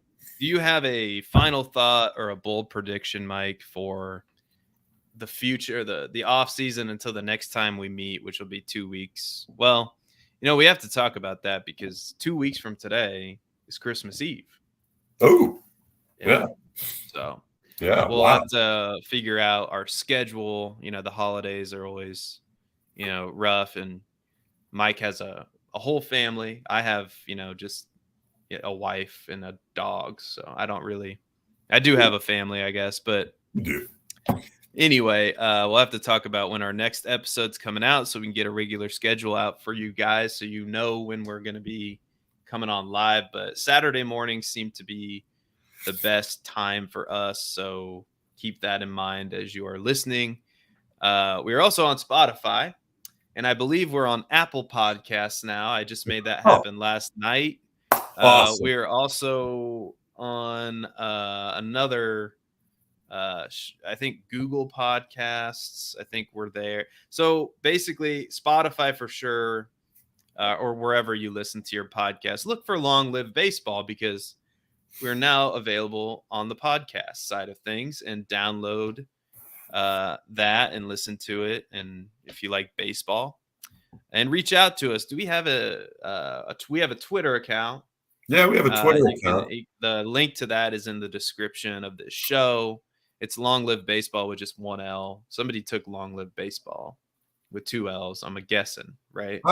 No, I don't think you can go that long. With a name, with a Twitter handle. Okay. We'll get a hold of Elon and see what we can do with that. Maybe like Long Live BB. Could we do that? Yeah, it's possible. But then people might think it's basketball. Yeah, I guess. But hey, thanks for all the hard work and getting that. And I'd be remiss. I'd be remiss on our show if I didn't allude to your show, the Writers Roundtable, the football podcast, because you guys are doing a fantastic job with that. Thank you. I'm not a big football guy, but I will say I've got a little microphone envy for Jack Kavanaugh. Jack Kavanaugh's microphone. That's the one that I am looking forward to potentially having. That is a thing of beauty. Not to throw Theo or any of your other guys under the bus regarding that. Theo's the only guy I can think of right now. I think Matt Babbage is the other guy. Matt Babbage is on the show this week. But great show. If you're not following Seth on Twitter, you need to give him a follow as well, at Seth_Dewald on Twitter, because he deserves more followers than certainly I do by any means. Pish Posh. You should all go follow Mike Jones at Michael Jones IA on Twitter. And yeah, I appreciate the kind words. It's a show I think that's taken off now, especially in recent weeks. We've had some good guests on there. Fantasy football show. If you don't know, I'm also quite involved in the fantasy football world, and I'm trying to, we're trying to grow, obviously, and you got to start somewhere. And honestly, the origins of this show, and Mike can correct me if I'm wrong, is just Mike and I would just call each other and have like on the phone for hours, like this. Yeah. We're like 2 hours in now. Yeah. And we would just talk about baseball and how dumb this play was, or how stupid this organization was, and why can't the Cardinals do X? And I think we even had a really big dispute over Jason Hayward when he went from the Cardinals. I was a little immature about that for sure. Not one of my prouder moments. But anyway, we've always had this relationship with baseball because we're huge baseball fans, and we decided, why not make it a podcast? It should be a podcast. We're gonna do it anyway. We might as well let other people listen along if they want to. So we'll have to promote this a little better, and I think it will become a thing. I think it should become a thing. Hey, listen. And that's not just because I'm awesome or you're awesome. It's just, baseball's awesome, and I feel like we're pretty knowledgeable. We definitely know what it's like to be a fan. So that's all this thing has ever been about, is right. The long live baseball. We want to keep talking about baseball. And so, hey, I do want to tell you though, thanks for your efforts in making this thing what it is, because Seth is fine tuning and organizing us into better shows all the time. So I appreciate all your efforts in that. Yeah, well, I'm gonna ruin it because I'm gonna try a sound effect on live, and I can't remember what these are, but we have sound effects now, and I hope this isn't the loser one. Loser. Oh, it is. Did you hear that? That sounds like Pet Detective. Yeah, it does. Jim Carrey. Bummer. Jim Carrey. Yeah. Bummer. Oh, this bummer. Okay, that was Nice. bummer. Nice. So yeah, we're gonna try to incorporate some other stuff. So we're constant. I'm constantly trying to tweak and learn things, and it's I'm trying to become a better podcaster, improve the product so we can, get noticed someday and work for ESPN. No, not for ESPN. Sorry, So, I bumped my mic. Sorry about the long show, right? But we had a lot to talk about. But what we're going to try to do, is it okay for me to say this? Is we're going to try to go every other week during the off season, and then every week during the season. Yeah, and we're going to give you, Mike and I follow this pretty closely, probably closer than most people. So, if you follow baseball, if you're a Cardinals fan, if you're a Cubs fan, if you have people in your life that are Cardinals fans or Cubs fans, we all have them, that annoy the piss out of you. This is basically the relationship that Mike and I have. Like, we're great friends. We'll always be friends. But sometimes, I mean, obviously this is a key difference in our lives.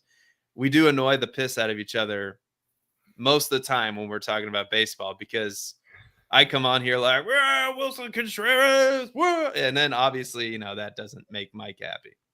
So, yeah. So, anywho, do you have a bold prediction or a final thought? Yeah. Okay. I'll go with the show. I'll go with a bold prediction. Cubs sign Dansby Swanson. All right, and I think the Cardinals are likely done in free agency. I think that their next move could come during the season, because I think they're going to have to do something about their pitching, because their pitching is fine for this year, but they don't have a top of the line guy, in my opinion. But they have Michaelis and Wainwright and Steven Matz and Jordan Montgomery, but they're going to have to figure out something for the years beyond next year, right? So, and the Cardinals are an organization that's always thinking about, the years down the road. So I think very strongly they're going to trade for a pitcher. I think they're going to explore other options and be patient with it. But I think the next big move that the Cardinals make is either they're going to sign a free agent pitcher And more likely, I think they're going to trade for a pitcher and keep your eye out for Shane Bieber, because that fit just seems perfect to me. But we will see. I think that's my final thought / prediction. But go ahead. I have to add one little caveat to my final one. Okay. Dansby Swanson, because this is my reaction to the signing of Dansby Swanson. Hey, all right. Good signing. Kind of like stay the course, right? And then here's the other one. Oh my gosh. Yuli Gurriel to the Cubs. That's the other one. All right. Like 1-2 year deal, probably. Yeah. Yep. Nothing long or anything like that, but somebody solid at first base. All right. For Mike, for myself, we are signing off. Be good, everybody. Stay safe out there, and go Cardinals, baby. Go Cubs. See you next time.